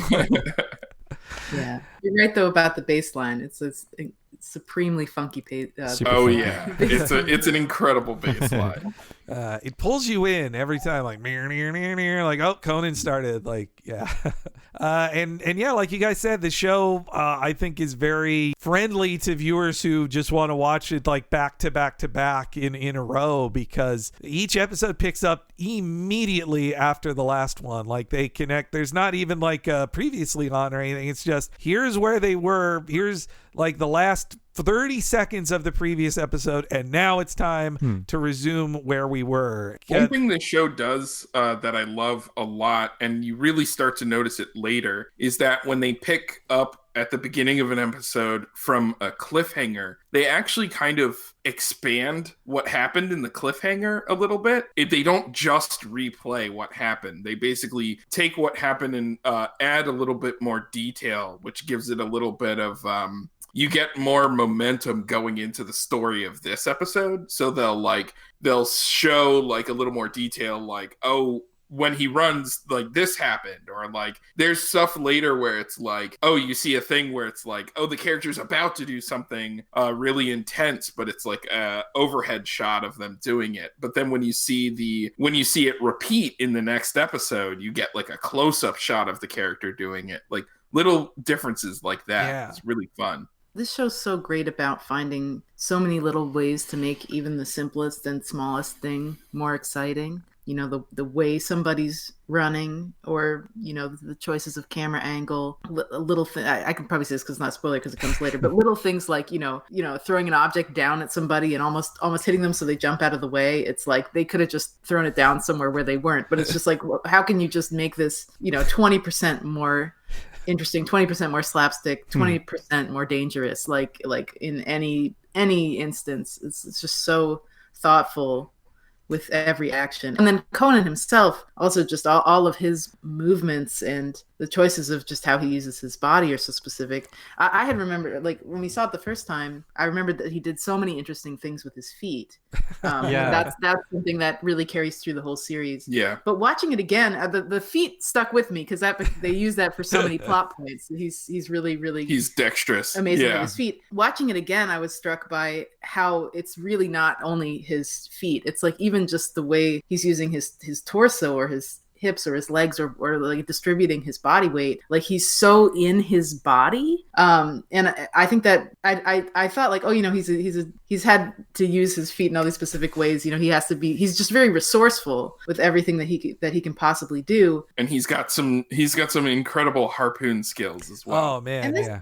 This really lines up too with a lot of these philosophies. My mom is a movement teacher, so I've been taking her movement classes three times a week because she's had to do them on Zoom, and we're separated because I'm on the West Coast. But she's part of, I think, all of these various movements that really also originated in the 70s. The idea of like not just being more connected with the earth, but also being more connected with your body. That's something that Conan really is about as well. And the idea that part of the way that culture is detaching us from experiencing the world, it's also detaching us from experiencing ourselves, and kind of lumping the body in with nature as something that can be exploited but not sort of like explored. Yeah. That I just think, there's so many ways that he moves that also relates to that. It's just really, absolutely really amazing to me. In my pedant brain, sometimes I think they never explain how Conan is like this super being or whatever.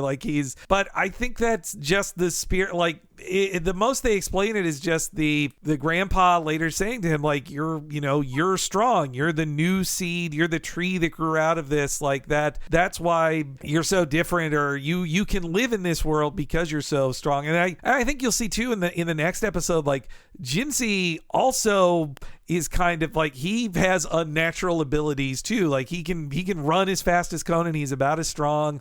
Lana has these psychic abilities. Like most of this new generation have, I guess this also came around the same time as the new type stuff in Gundam, but there was this idea going around of like, oh, this next generation, they'll have all these abilities kind of thing. But I guess technically they don't explain exactly why, say, Conan can fall about 10 stories and land on his feet and be like, ooh, all right, I'm good, and just shake it off. It's just good TV. Yeah. It's very exaggerated. I mean, you can sort of see the dream there that, if we weren't held back, if if we were allowed to like just really like be and live off the land and be sort of that we'd be healthier in all these ways. I mean, this is sort of also part of that whole philosophy. Yeah, we'd all have superpowers. Yeah, we'd be just more in tune with ourselves and everything. But it's just very, very, very exaggerated. Oh, but yeah, his big run down the island and then straight like he like makes this giant leap onto the plane. It's just such like awesome action.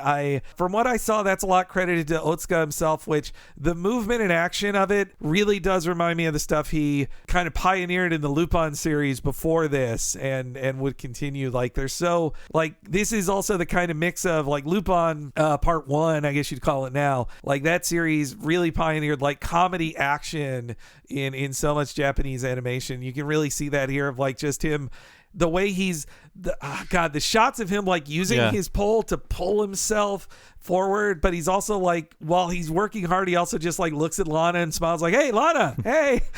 Also, a boy with a spear fighting a plane is your ideological battle on the screen. Yes, yeah. They're being overwhelmed by this like one kid with a fishing pole. Yeah, like, yeah. But also literally the idea of Conan using his wits and just his tools to take down a giant industrial thing.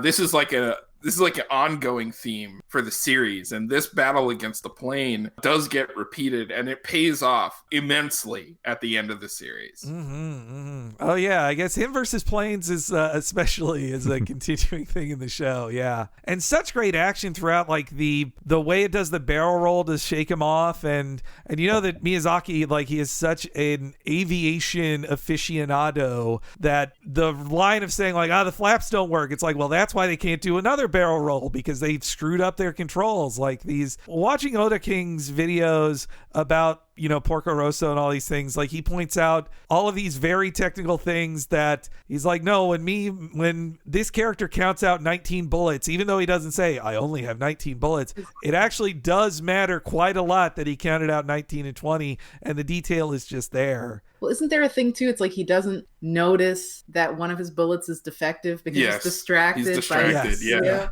Like really, I mean, how on earth could you? Yeah. There's just a lot of great details in here. The reason our Whisper of the Heart podcast was 4.5 hours long was because after learning how Oda King said like, oh, every detail matters in a Miyazaki what's on screen, I was like, well then okay, what is the background image in this shot telling me about characters that is not spoken aloud? And it's I mean that it puts a bit on the audience, but it is impressive when you really dig into it. And you can also, like, if you don't want to go that deep, you don't have to. Oh yeah. I think you can feel the realness of the gravity there from that attention to detail, even if you don't pick it apart. You know that there's, you know, you feel the richness of it whether you go down that road or not. Yeah, and this feels like that too. Yeah, like in Whisper of the Heart, that scene of at the end, near the end, where she seemingly like she's kind of lost and she's alone in her bedroom and looking up. You can feel her pain in that moment, but the background design is expressing like, no, her bed's in the middle of the room now because her sister moved out and she's missing her sister, but she never says I miss my sister or everything's different now or anything. You can tell that she's in pain because it's very expressive animation, but that extra detail is in the background for you to discover just for the full context of the scene. Yeah, it's a fun way to lay out a lot of subtle storytelling, and this show has it all over. Mm-hmm. Well, I like too in this big moment, like Lana also isn't, you know, is this a princess being kidnapped and the boy has to chase after save her? Yes, yeah, but Lana, like, she saves his life. He's going to be shot. He's probably never seen a gun before. He doesn't know what this is. And so, like, she prevents him from being shot by Monsley and fights off, like, her and the mustache guy who had actually killed his grandpa. In my memory, I remembered it as Monsley doing it, but in episode 1, she's like, no, let's get out of here. This guy's a jerk. And it's the other guy who then shoots him. Yeah, who sneakily shoots back at him. Probably Yeah. pretty important that Monsley Yeah. Mhm. Yeah. Yeah, her hands her her hands have to be cleaner. Yeah. Yeah. Not to say that most of his friends didn't try to kill him at one time or another, but hey, Yeah. you know, that's just Yeah. how things go. But but yeah, the big battle is just so like great. There's another like little, speaking of those little details, they could have just shown the pilot who's gonna shoot at him.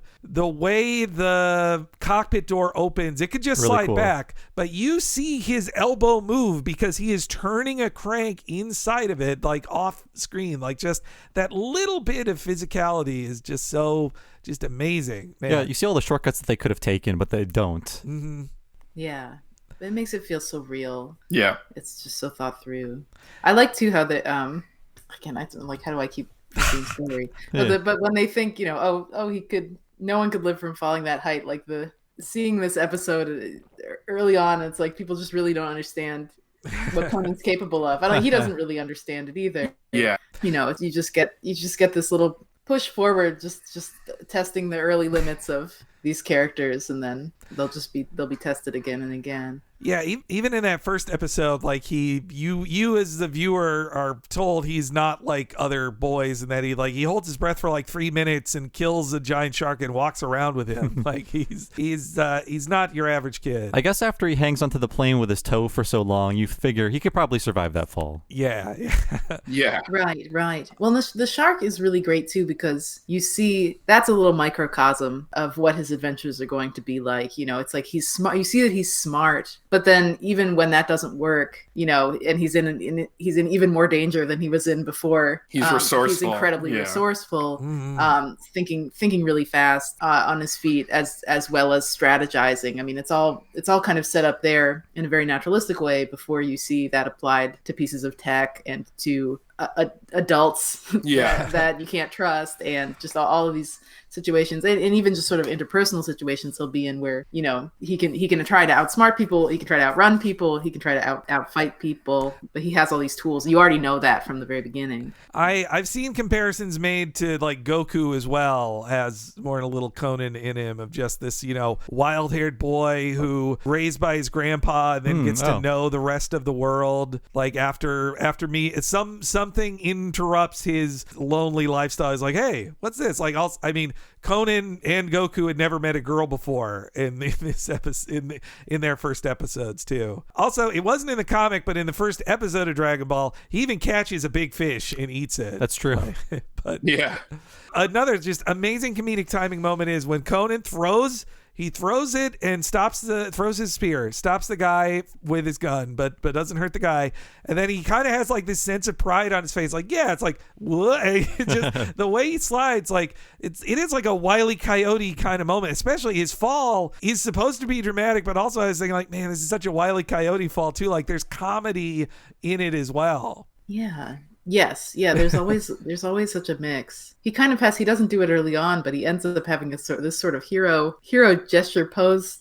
Yeah, where he puts does. he like kind of puts his hands on his hips or brings his arms up to make an X. Right. It's a really like goofy pose that he ends up doing a lot. I think a lot of times to make Lana laugh, and it's just really charming. Yeah.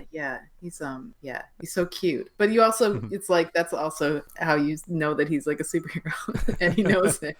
Yeah. It's like everything does, you know, triple duty on this show. Also, the voice actors, I feel for them how many times they have to say Conan or Lana to one, and like that they have to say it like 5 times an episode usually, but they make it great each time, but they have to say so much, and that's a nice thing in the Blu-ray, or in the one subtitle version I have. They often like never even subtitle those bits. So, like, you've heard these names enough now. You know, we don't need to tell you they said Lana or Conan. Yeah.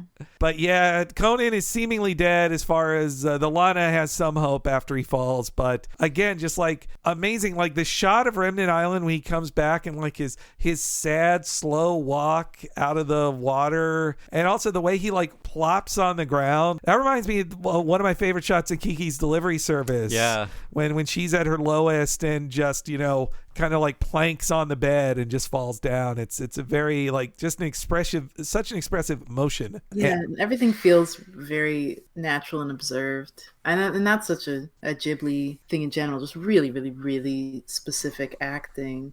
I remember this isn't totally related to this, but when I worked on Hotel Transylvania for a second with Gendy Tartakovsky, and I drew in one of the boards someone sort of grabbing their arm in a slightly kind of stock anime sort of pose, and he's just said, like, "Have you ever done that? Like, have you ever seen anyone do that?" And I was like, "No, I guess I haven't." And he wanted me to change it to something that felt more real. And that became something I was more I would pay attention to more often, and I think that's something just throughout Ghibli, everything is just really, really specific and observed, and nothing feels stock at all. Even if characters do the same thing multiple times, it's because of who they are. It's not because that's like. I think too.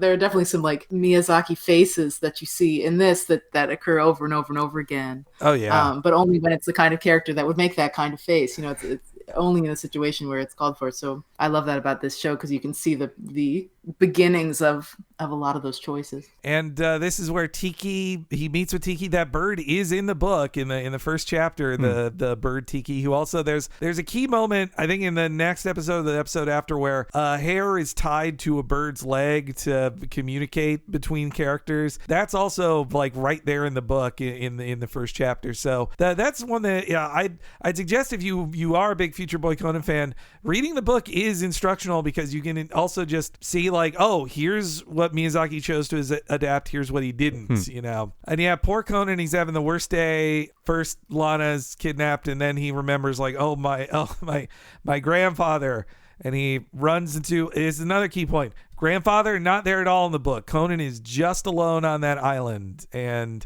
he's much more of a wild child. I think it's very key that he has this, old Miyazaki really loves an old man as a moral compass kind of character like Grandpa. They recur so often in stories like this. Unfortunately, though, he sees the grandfather's not in the doorframe anymore. He's pulled himself into his bed. Conan first suggests getting him shark liver, which apparently, fish oil is it is a natural remedy. You can give it a shot, but not going to help Grandpa here. And there's a very sad scene of him passing away, and he tells Conan he's gonna die. He's being upfront with him, like he's not lying to the kid, and he explains his origin story basically. And I will say, as somebody who occasionally recognizes Japanese words being said, I laugh every time I hear the word Nakama, because I think of the Sungwon Show's amazing sketch that he did on YouTube of the fan sub of just that Nakama. It can't be translated. It just no, there's no equivalent word. I just giggle every time I hear it. He tells this whole background story. We talked about it before, but like the visual of like the ship crashing and it's just like it slamming into the ground and then turning up, like to explain why it's in the place it is, and when they all get out of the ship, it's like they're astronauts on this alien world, except it's an Earth they don't recognize anymore, and it's just like incredible visually. And I think when the grandfather describes all this darkness, he's like, the world's over. Like I think that's what Miyazaki saw in Alexander Key's world he built in the book, and this is him explaining why that cannot be a setting for this story, because if the world's just ruined and the story is about Conan finding a way to live in a world that can never be healed, or that'll never have fish in the ocean again, or the birds are all dead, like that sucks. That's so sad. I don't want to watch that. It's not the best story. Especially Miyazaki said, like, especially not for kids. Like this is you give kids a little hope. But adults can be this sad, but don't let kids be that sad.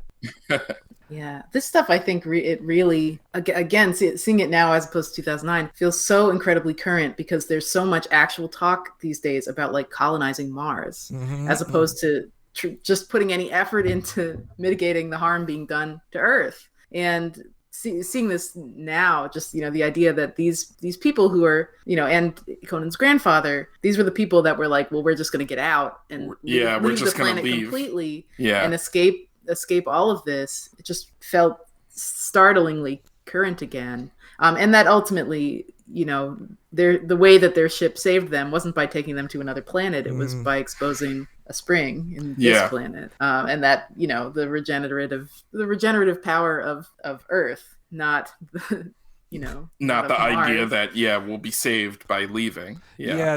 All of this is like Miyazaki's vision, not in the book. Like, so this was an invention of his, and it's just amazing that this is the subtitle. This is your unofficial subtitles, but I'm going to quote him here. As the grandpa describes it in the one I had: "We tried to abandon the Earth, but our ship wouldn't let us. Then carrying us to the island and becoming a pool, it was declaring to us, 'You will live, you will survive.'" And man, that shot of him, it's exactly what you guys are talking about. The grandfather in the flashback, he's pressing all the buttons like, where's my coffee machine or whatever. And then when he gives up on this broken advanced technology, he then finds out that one of the oldest technologies in the world, digging a well, that's going to save their lives. And it's just like that. It's such amazing imagery, in symbolism. Yeah. And all this show, just the themes just recur and recur. That is such a big through line through everything here. And also, I couldn't help but think of Evangelion when there's a shot of rippling water on black that gets his attention. That's a big. Anno is I am certain Hideaki Anno was watching this show. Oh, for sure. When it aired, for sure. And just this renewal of the place. Also another just quality Ghibli has of drawing blades of grass just moving in the wind, just showing that to represent the world is reborn. I did chuckle a little at when they're rebuilding the place, that it is a very gendered roles of men rebuilding stuff and women cooking. I'd have to go it's but it's still it is a very communal group. I do like that. Right. Patriarchal hippies. Yeah. It's how it goes. But we can do better. We can do better with our communes. And that they're rebuilding so much that they even give birth to new life. Like a child is born. And I also the point of the show isn't who are his parents? They're all he's all their sons. He is the son of the community.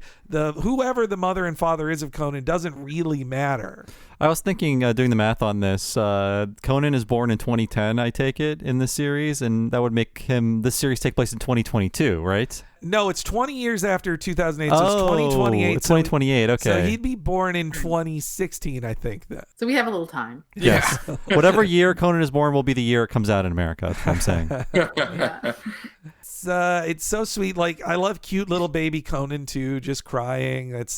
But also, so what they don't say is why everyone died, because within 12 years all of them are died. You do get kind of the explanation from the grandpa that we were weak old seeds and you're the strong tree that grew out of it. I take it, my assumption always was that radiation or the lives they lived before, just the everything that happened from the war that led to contracted lifespans for them, or maybe just dysentery or something.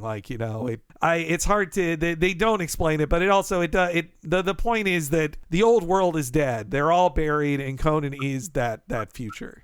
Yeah, you get the sense they were all sick or something, and that Conan has a familiarity around it, because he knows, they have a death tradition that he ends up doing on his own. So, he at least had to see some of it happen or understand what it means when somebody dies. And it's also a sweet thing that the grandfather, it's sad he's passing. He at least not only can he give Conan, his push to leave here, don't just live on this island alone, go and make friends, but he also gets to know the existence of High Harbor. So he can, I think in his last moments, he can imagine Conan will finally have all these other kids he can be friends with. They're all on High Harbor. In the book, High Harbor is not such a happy place, I will say. It's better than Industria, but it's also, its main point is it's really hard to live, that farming is hard in this world. It's a much darker vision of High Harbor in Key's book than what you see in the series. One thing that really stood out to me on my current rewatch of the show is that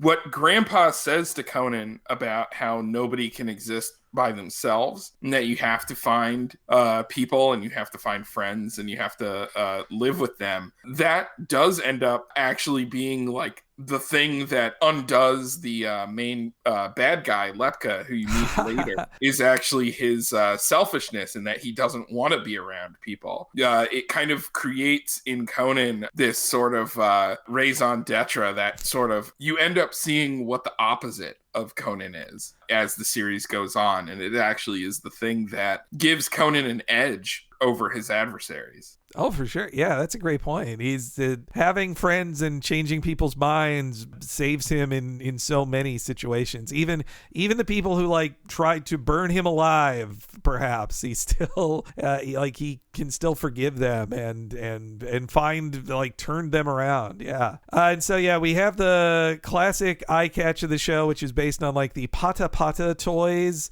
of just the flipping thing. It's a more of a Japanese toy. I didn't have them growing up though. It looks like a fun old kind of toy. But don't get your hopes up if you've never watched the show before. That purple sea monster does not appear in the series. You will not be seeing that. The secret final boss.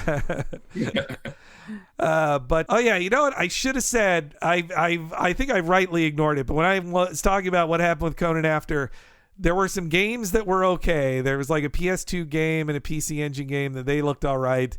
There was a compilation film released, and then there was technically a sequel show that was released in 1999 that has literally nothing to do with this show. And you don't feel like you have to watch it unless you're an extreme completionist, I'd say. I read that sequel show, like partway through the run, they actually got rid of the moniker Future Boy Conan 2 from it and just started calling it River Adventure. That's good.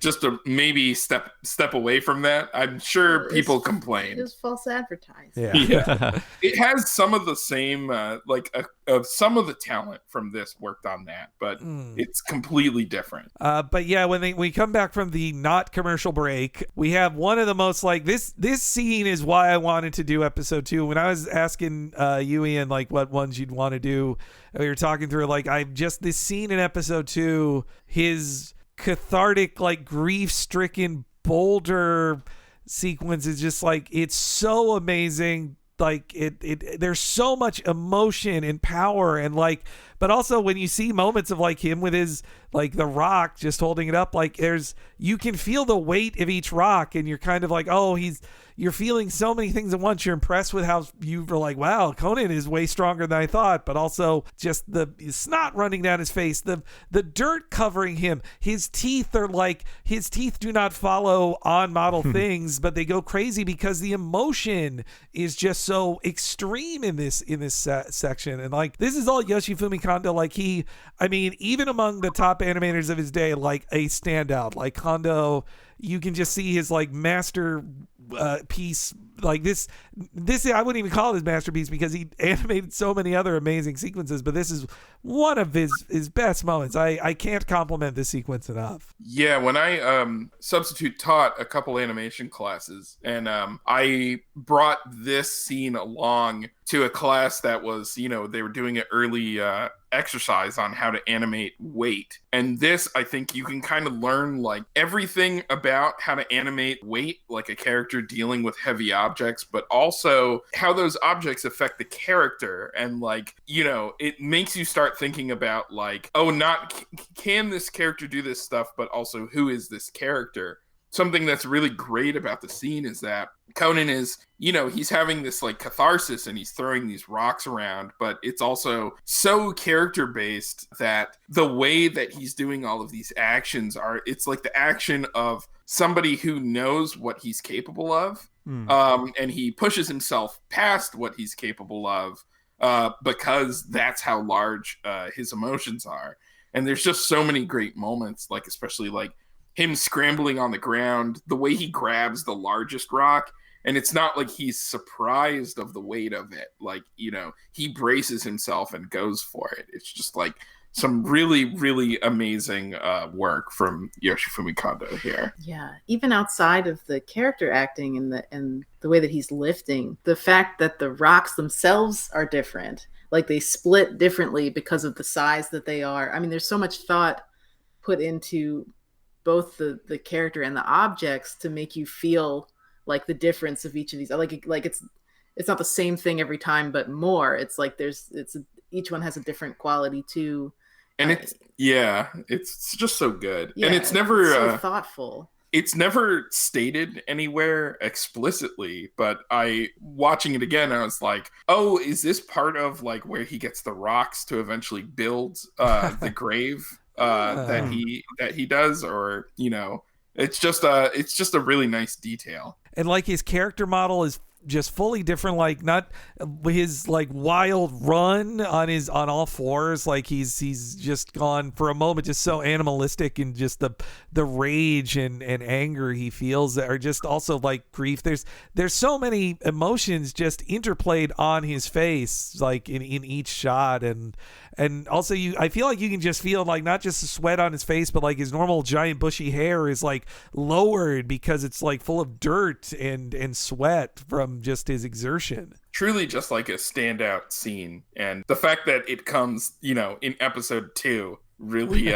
sets a really high bar for the rest of the series. It's great. And then, but I mean, kind of like what you said about the intro, you know, we're about to get there, but you see him pull himself together and, you know, be on to kind of completing or like moving on to do what his grandfather wanted him to do, like really joyfully, which, you know, it would feel whiplashy, but we kind of know that he's like that by now, you know, that the whole show is like that. So it feels right. The scene ends with him kind of collapsing on the ground, and then it goes to the Falco for another important scene too. But when it comes back to him, he's not like sulking, or he's not like, I got to pick myself up. Like he's just, okay, next project. Time to move on to my next goal, which is to leave here and find Lana. I think too, there's something to be, maybe it's reach, but I mean, I think a lot of what you see with Conan is like he didn't grow up with these like expectations or this repression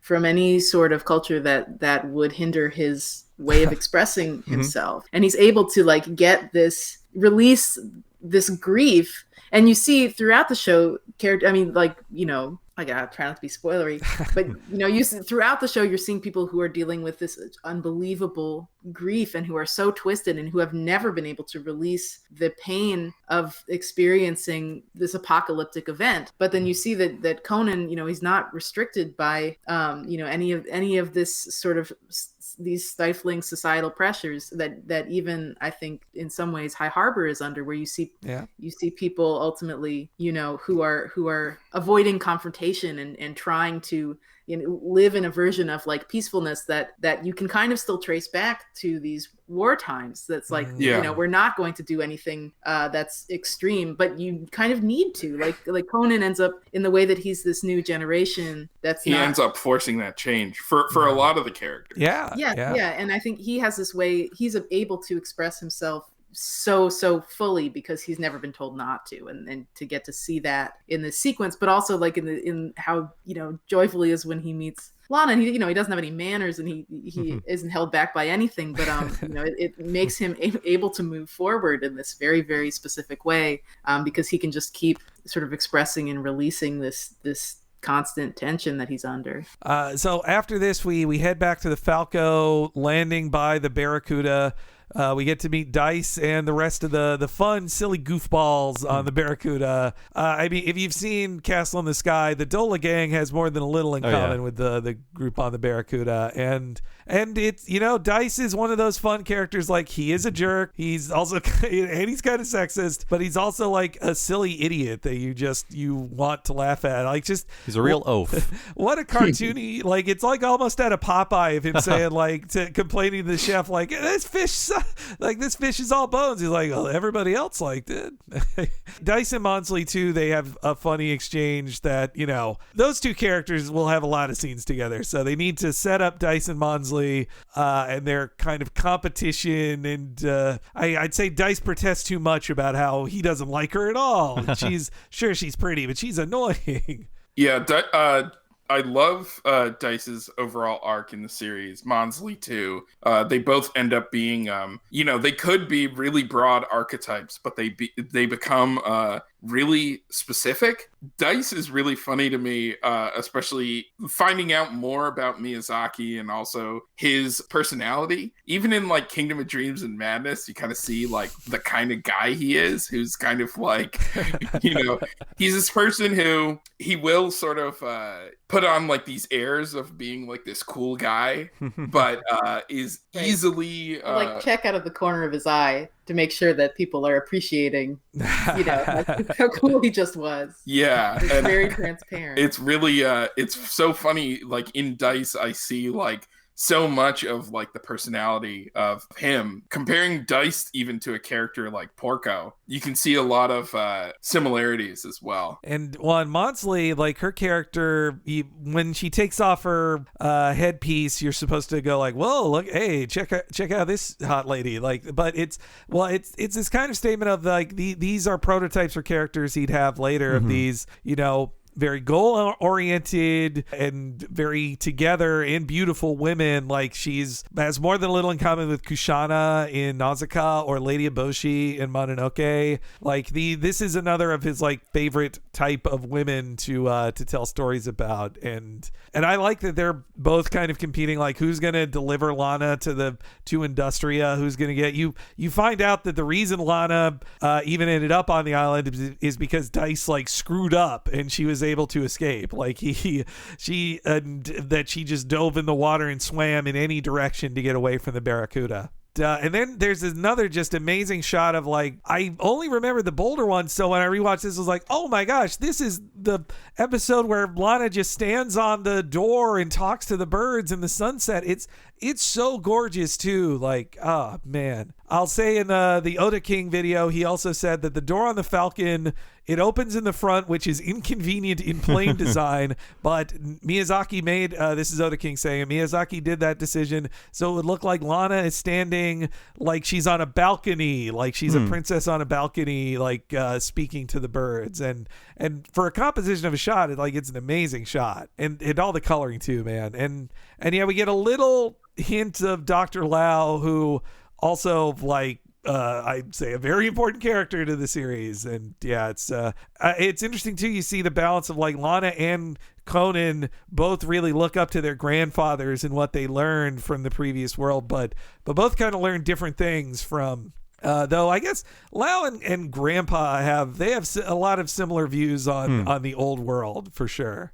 Yeah, and a lot of regrets. Yeah. And so yeah, after Lana sends a message to one of those birds, and man, the terns all look beaueful. Like, yes, these are gorgeous birds. I say that to our bird expert Bob here. Gets my approval. I talk to birds too, but they don't understand me. You need to feel it more in your heart. Another great Wind Waker connection is like in that game, you literally put fruit on your head, and then you can like possess a bird and fly around as the bird. It's so 1-to-1. It's just wow. Yeah. Obviously from this. Yeah. Boy. Japan appreciates birds. Yeah. As a culture. We then cut back to late sundown of Conan, solemnly building the gravestone, and you see all the other graves. So yeah, like you said, Ian, when in the flashback you see that he's surrounded by people when he's born. So all of them died while he was alive. So yeah, Conan has seen so much of this, and part of it is that like the sadness in Conan of like he's building the last grave he'd hoped he'd never have to build, kind of thing. And there's like more details in the background. Some graves are newer than others. More moss has grown on some than others. Like that tells a story right there too. Tells Lana also, that everyone had died. He's so bright about it. He has a really good relationship with it, it seems, until this happens. Yeah. So it's hard to know how old he was necessarily when that happened, but whatever happened, this ritual clearly and their attitude toward it seemed to be very positive. Or maybe he was just so excited to see Lana that everything was good, even that Horrible fruit. And yeah, then the next scene just starts like Conan, tears are over, he's building that boat, and it's just like a fun according to Sakagaboru website, the animator is Hideo Kawauchi, but the log rolling bit is just so funny, like him splashing out of the water and just him like sitting on the ocean floor and just going like, oh man, what do I do? Like that's so great. Kawauchi would go on to animate on Inspector Gadget after nice. this. Yeah, it's a well-animated show. Yeah, I like how they show you the raft that doesn't work, and then he builds one that does. Oh man, the shot of him making the design, like that's when he just becomes one of the animators on the show. Like replace the fish in his mouth with a cigarette, and that's just one of the art designers. Like, how do I design this boat? It was a big laugh. He's eating a fish with one foot and then picking his nose with the other one. I love that little roll backwards. I mean, all the motions are just so thoughtful and specific, and that's hard to do. It's rotating its whole body. It's tough to do, yeah. And then just the way that the boat itself, again, it's Miyazaki, so there's a lot of respect for these vehicles, so there's a lot of thought put into how exactly it works, how it would be fabricated, how it would float. It's just really specific and thoughtful. Yeah, they could, other animated series, you draw a raft and you're like, well, that reads as a raft. Like, that's fine. But it is like, no, if you're going to turn this, one part needs to be bigger than the other part so you can lean into it. Like, even once at the end of the episode when he launches it, it's like, no, his foot would have to go there to turn it while also holding on to the sail at the same time. And like, and showing all of the reclaimed parts. I love too this message of like, Conan has this like a literal spaceship that was probably going to fly to like you said, Mars or Venus or something, and here he's just tearing it apart to make a raft to leave an island like he's Robinson Crusoe. Like it's I just love that. Like that. Also in the book, he doesn't build a raft. Like Mosley lands on the island and just like, hey, come with me. You're an able-bodied kid. We need you.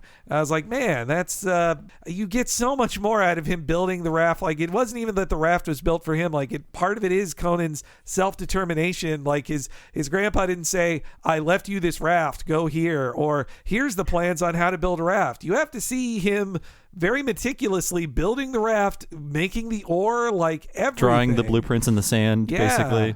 Yeah, that was one thing from Starting Point that always really stuck with me was when he talked about giant robot anime and how the most interesting giant robot anime would be a story about the people who actually build, maintain, and fix the giant robots. And you never see that because you always have to wonder, like, what happened to all these giant robots? Like, who's taking care of them, I think you see it a little bit in Ava. I mean, they're not really robots, but like both of those things you can tell the influence of Miyazaki's criticisms about giant robot anime in Ava, which is that you do see that they desperately need maintenance, and you also see that they're not actually robots at all. They're like they're characters, they're living creatures. They're Ultramans, basically. But it's like this. You really see like, oh, these vehicles, you have to take care of them, you have to build them, you have to design them. Right. Even the goofy little robots break down and have problems that are old and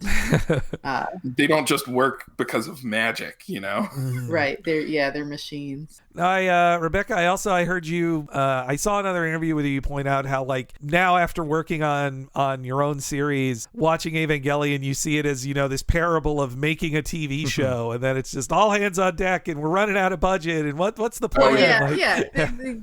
He's going to a meeting with those black monoliths and saying, if you want this done, it's gonna cost more.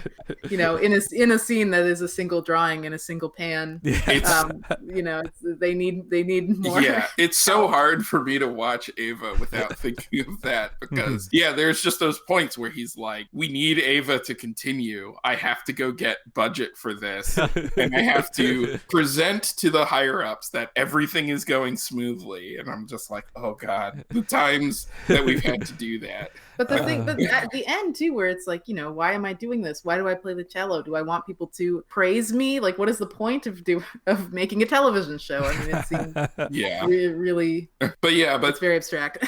yeah. But that respect for like all the vehicles and stuff really comes through in this series. Like we just mentioned the Barracuda, but the Barracuda itself is like it becomes like its own character. It becomes like a ship that we become really acquainted with it. The characters spend a lot of time on it. It ends up setting up a lot of story things too. You know, it's interesting too, actually. You know, I think with Ava, especially with the movies, so much of that is about ultimately about how badly we want to connect with each other. I mean, this has very similar themes. Like people, it's excruciating to be so separate. I think in the case of Ava, it's like even just by being individual people, when we could all turn into orange goo that just flows into a giant river, it's just so painful to be apart because, you know, but then this show also, it's just about how we need to be together. People really need to connect with one another. Well, you know, where Shinji is left at the end of Evangelion, he's alone, he's built graves, like he's kind of where Conan is left at the start of this series. Now I think about it. But that's an interesting parallel. Yeah. But yeah, so just real quickly, he is able to build it. It's an amazing, just long sequence. I've seen some people complain that like, oh, this show is too slow a pace sometimes, but I like that we spend this much time with like, I want to see him sew the sail. Like if he just hopped on a finished boat at the start of the next scene and he just headed off, like it wouldn't have the same weight and purpose that if you didn't see him like doing all of this for like 5 minutes. Yeah, and that's so much, I think, of the thesis of this show, but also of that sort of 70s counterculture. Like also, Dice says something about how he doesn't want to eat any more synthetic bread. Like making your own bread and knowing where your bread comes from and seeing people kneading the dough, like that becomes an element of the show. Building this boat and building the sail and understanding in and out, you know, what each part of it is and where you got it from. I mean, in this case, he's working with reclaimed materials. I mean, this is some crunchy stuff, you know? He made he's recycling out of this ship to build a raft. But I reject the complaint about the pace of the show because everything the show shows you is so thoughtful and adds to the humanity and reality of the characters. It's hard to see the show functioning any other way because you do need to understand Conan's resourcefulness in putting something like this together. It earns us so much later in the show. If some of the things that happen later in the show that show how resourceful Conan is, if those things happened without showing us that he has the skill and resourcefulness to build his own raft, it wouldn't be fair. So you do need these things. Absolutely. Well, and I think if you're not so much of this show is about taking that, like slowing down and taking that care and like, you know, returning to craft and again, that's like in Whisper of the Heart as well, just like returning to and appreciating craft. Like if you're not about that aspect of this show, you probably shouldn't watch it. Maybe not. You're not gonna like it. That's because it's basically, if you want something to just be pumped out, fully formed, then you're gonna quickly realize that that's these are the antagonists of this world. Yeah, true. Right. And I love the shot of him testing out his sail that pulls him across the grass. Like just such a great shot. Once it's all finished, he says goodbye to his grandpa, and it's great. Like he gives it a little goodbye at first, like, you know, bye. Like kind of Johnny, and just walks away. And then once he's a little farther away, that's when he feels like he's like, no, I have to give it my all. Like, and he just like screams like sayonara at them, and to give, you know, this is like the kid leaving home. This is this big moment of that you see, like it is a shonen anime archetype as well, of just this is, you know, this is Luffy leaving home on a boat as well. Hey, you're right. Yeah, he's like, no, I'm gonna be a pirate now. It's my time. Right. Yeah. Talk about, you know, your Nakama. Yes. Yeah. Yeah. Oh, and I'd also say people should look up the Ota King video as well, because he has original layout drawings for his wave from the ship. Like it's incredible. Like his Ota King shows off his collection of stuff, and he points out, Maddie let me know, he points out like, oh, look here, this is where Miyazaki gave the note, like more disheveled hair, don't forget, like it's the wind is blowing. Like just those little details details that were there in Miyazaki's notes on the layout are so incredible to find in those shots. That's amazing. Just like the freedom of action of him running, like it's and the way the boat moves, like water's not easy to draw, right, guys? Like No, it's not. But there are a lot of really good solutions in this show. One that is really noticeable is like the water is not like ocean water specifically is not see-through. They really only do it in the intro and a few shots here and there. I think like here where they launch the boat, the first splash is a little see-through. But in general, in the series, they don't do that. And it really kind of helps everything kind of have like a really consistent quality. And if we're going to reference Wind Waker again, you see how hard they ripped that solution off. And it really just solves the entire game because then you don't have to model what's underwater or constantly think about what's underwater or think about seeing through waves through like the seams of the boats and stuff like that. And you see that in practice here. We referenced this a lot when we were trying to figure out solutions for water, and also waves hitting the shore. Yeah, but also Animal Treasure Island, which we has a lot of very, very similar gorgeous water solutions, although with some keyed up color choices. But a lot of the way that they deal with the water refractions, so few frames, but they really do look natural. That was one thing that really inspired us from this show. Yeah, I feel like I grew up at a time too, when like Prince of Egypt was coming out and stuff, and people were just discovering CG water as if it was like, finally we can do shots of the ocean. Like, there are so many ways to do it and to simplify it that the way that's funny with the CG water, because when I think of Prince of Egypt, I think of like, wow, that is a great drawing of fire. Like some of the best drawings of fire are I can think of are in Prince of Egypt. Right, that wild purple burning bush fire. But yeah, Conan just setting off into the world, like what a great like cliffhanger to leave you on too. Like you get a complete story of like, okay, he's leaving the island, but it also, it's this call to adventure that keeps you coming for the next, 24 weeks to see what happens and if he can catch up to Lana. And I love the character Jimsy so much. I'm sad we couldn't really talk about him, but I really do.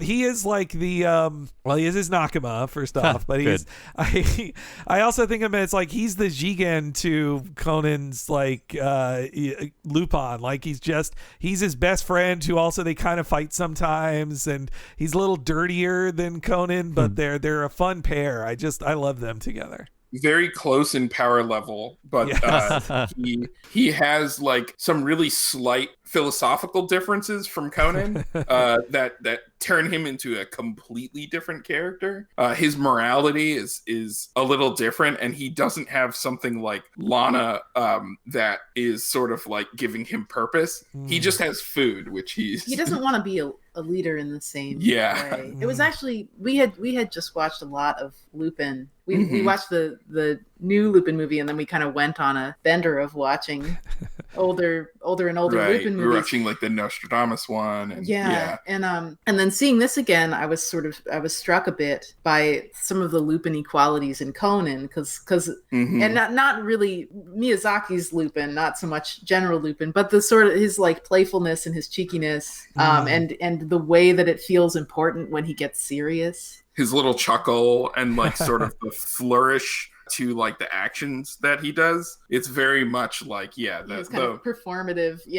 It's interesting, but the dialed way, and you can tell Miyazaki Lupin coming soon after this, he really dials up the innocence of Lupin as a character. But it's like if you broke the dial and you aged it down, maybe you get into Conan territory. Yeah, it's true. Man, and then the episode ends with a preview of the next one, which I forgot it. It's so great. It's just this silly little run cycle of Dyson, his robot, chasing after Conan. I just love it. This never shows up. It's like it's not a preview. They just just made this. They loop. just made this loop for this preview. It's really fun. Such a goofy drawing. I mean, some of my favorite like gifs of Conan are like when Conan is in the robot in the next episode and he does a little thumbs up thing going side to side. I love that shot. Like, yeah, and that was another thing in Steven. We named Peridot has robots. We named them after the Robonoids. Right. Robonoids. Yeah. oh, that's wow. I never realized. Oh, that's so cool. It's just a really funny word. It's a really Robonoid. That's Robonoid.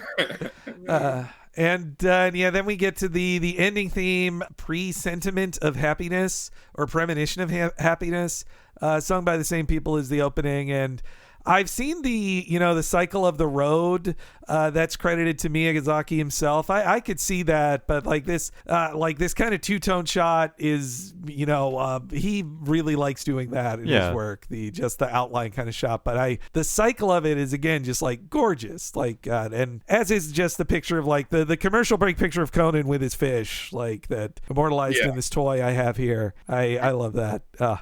This is something I think that was really, really inspiring to us too.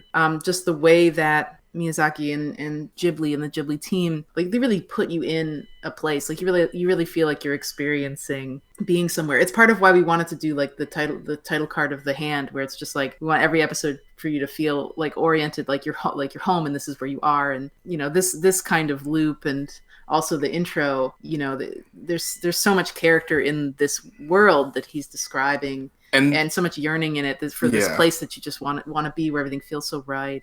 And this song and others too were a real big influence on actually the ending song for OKKO, which is there to kind of put you in sort of a place, like specifically put the audience in a place and a mood. And we did it in Steven also with the end song as well, even though they never show the end song on TV. But hopefully you're watching it on a streaming service. But like to really kind of like bring you sort of back down to earth after the episode and put you in the point of view of the characters and the world that you just saw, and that it makes for like a really nice ending that's like, calming, but also reminding you what's special about what you just saw. I mean, I love this because you don't even see any characters. Like he puts you really on this path and moving through this path. Yeah.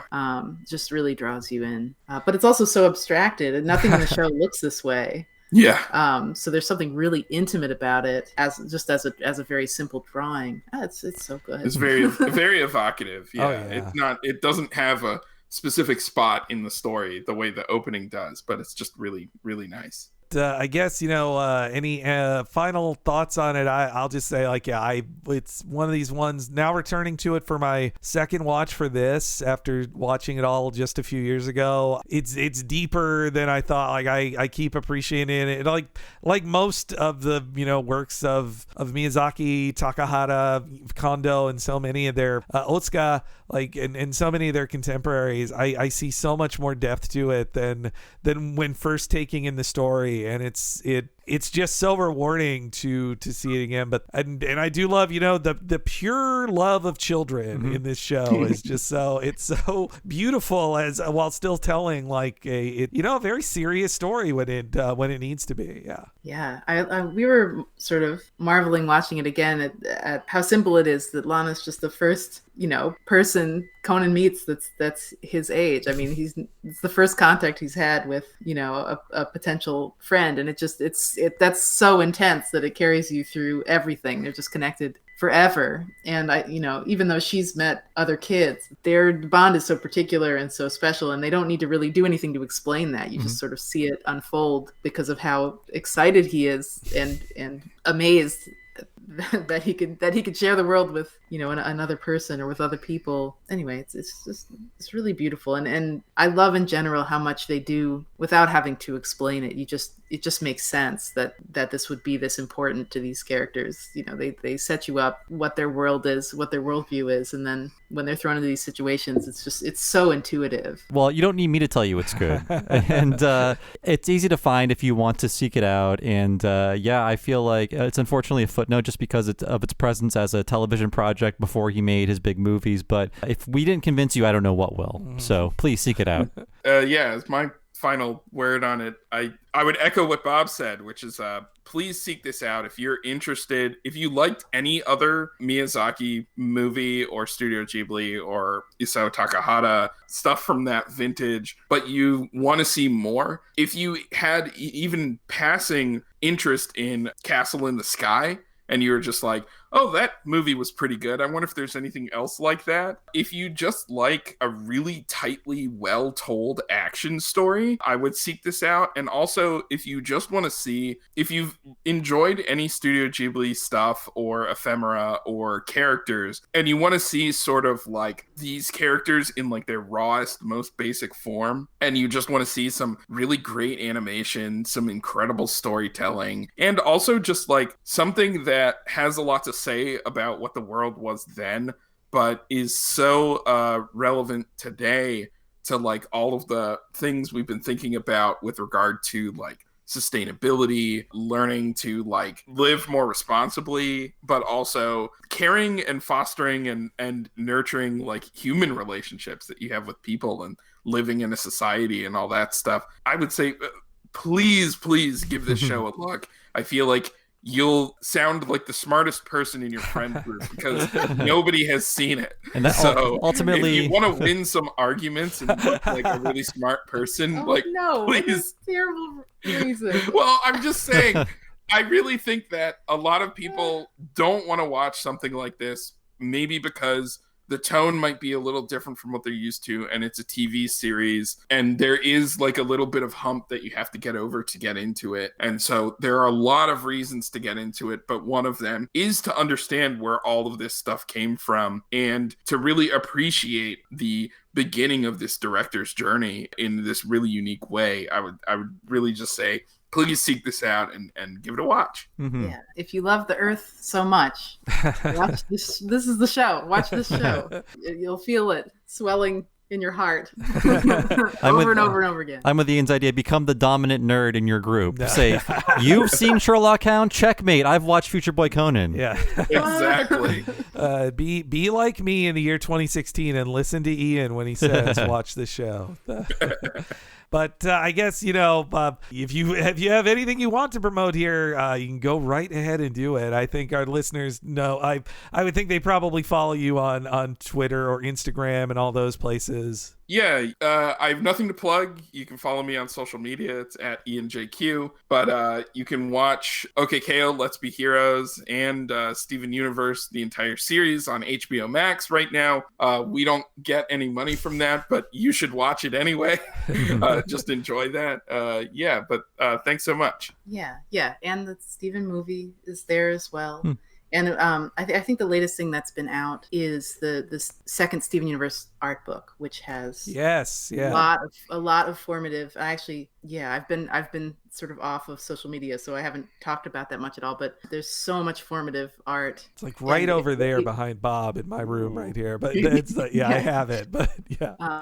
Thanks. Yeah, lots of stuff in there from me and from Ian and from the team. And in the first art book, we basically couldn't say anything about where we were going with everything. There was all this art from all the way back from 2012 that we couldn't share because it would have been spoilers. And now it's all in that book. So that's out these days. And the soundtrack, all the instrumental tracks are out. So please check those out. Yeah, stream those on Spotify or wherever you can. But yeah, and if you like that stuff, watch Future Boy Conan because it's a huge inspiration for Steven Universe.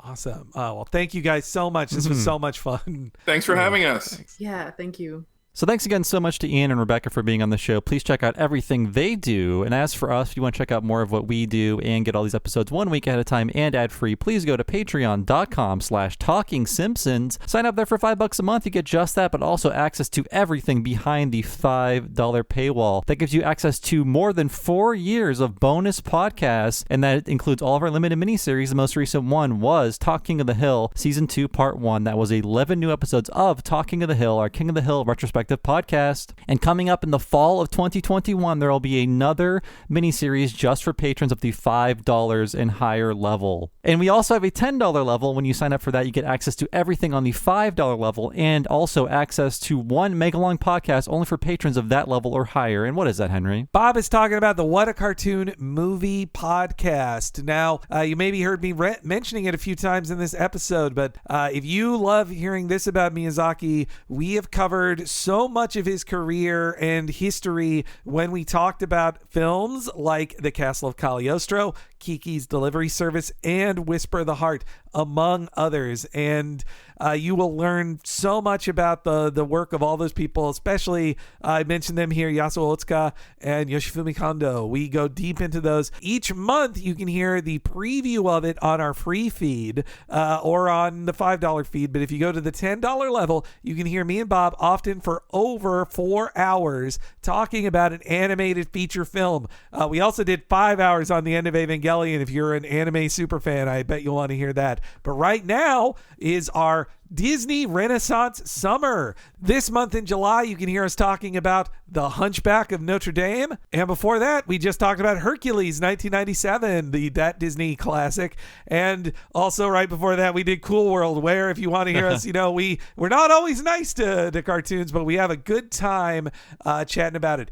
You can hear everything that we've done, the entire giant back catalog of over 130 hours of What a Cartoon movies, in addition to all of the other things Bob mentioned, if you go to that premium $10 level at patreon.com/Talking Simpsons. So as for me, I've been one of your hosts, Bob Mackey. You can find me on Twitter as Bob Servo, and my other podcast, by the way, is Retronauts. It's a classic gaming podcast about old video games.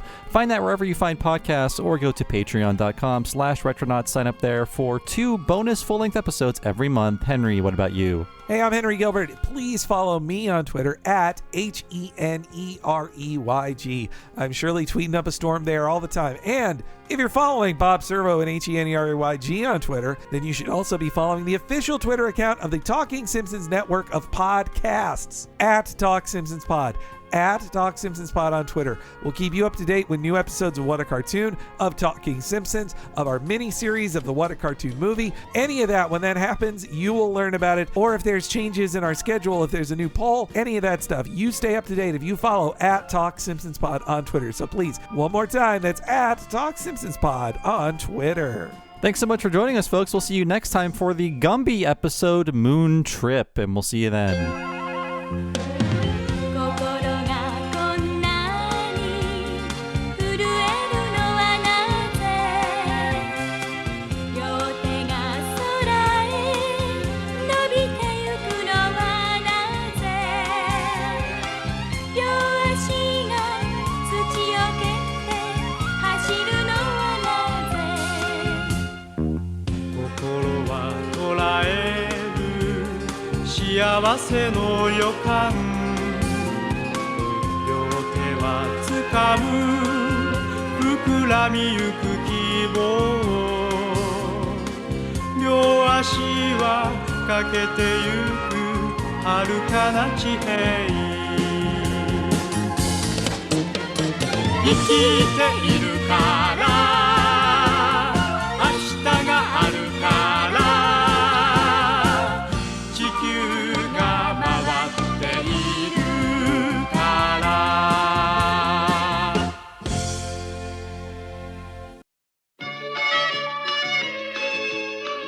次回は初めての仲間どうぞお楽しみに。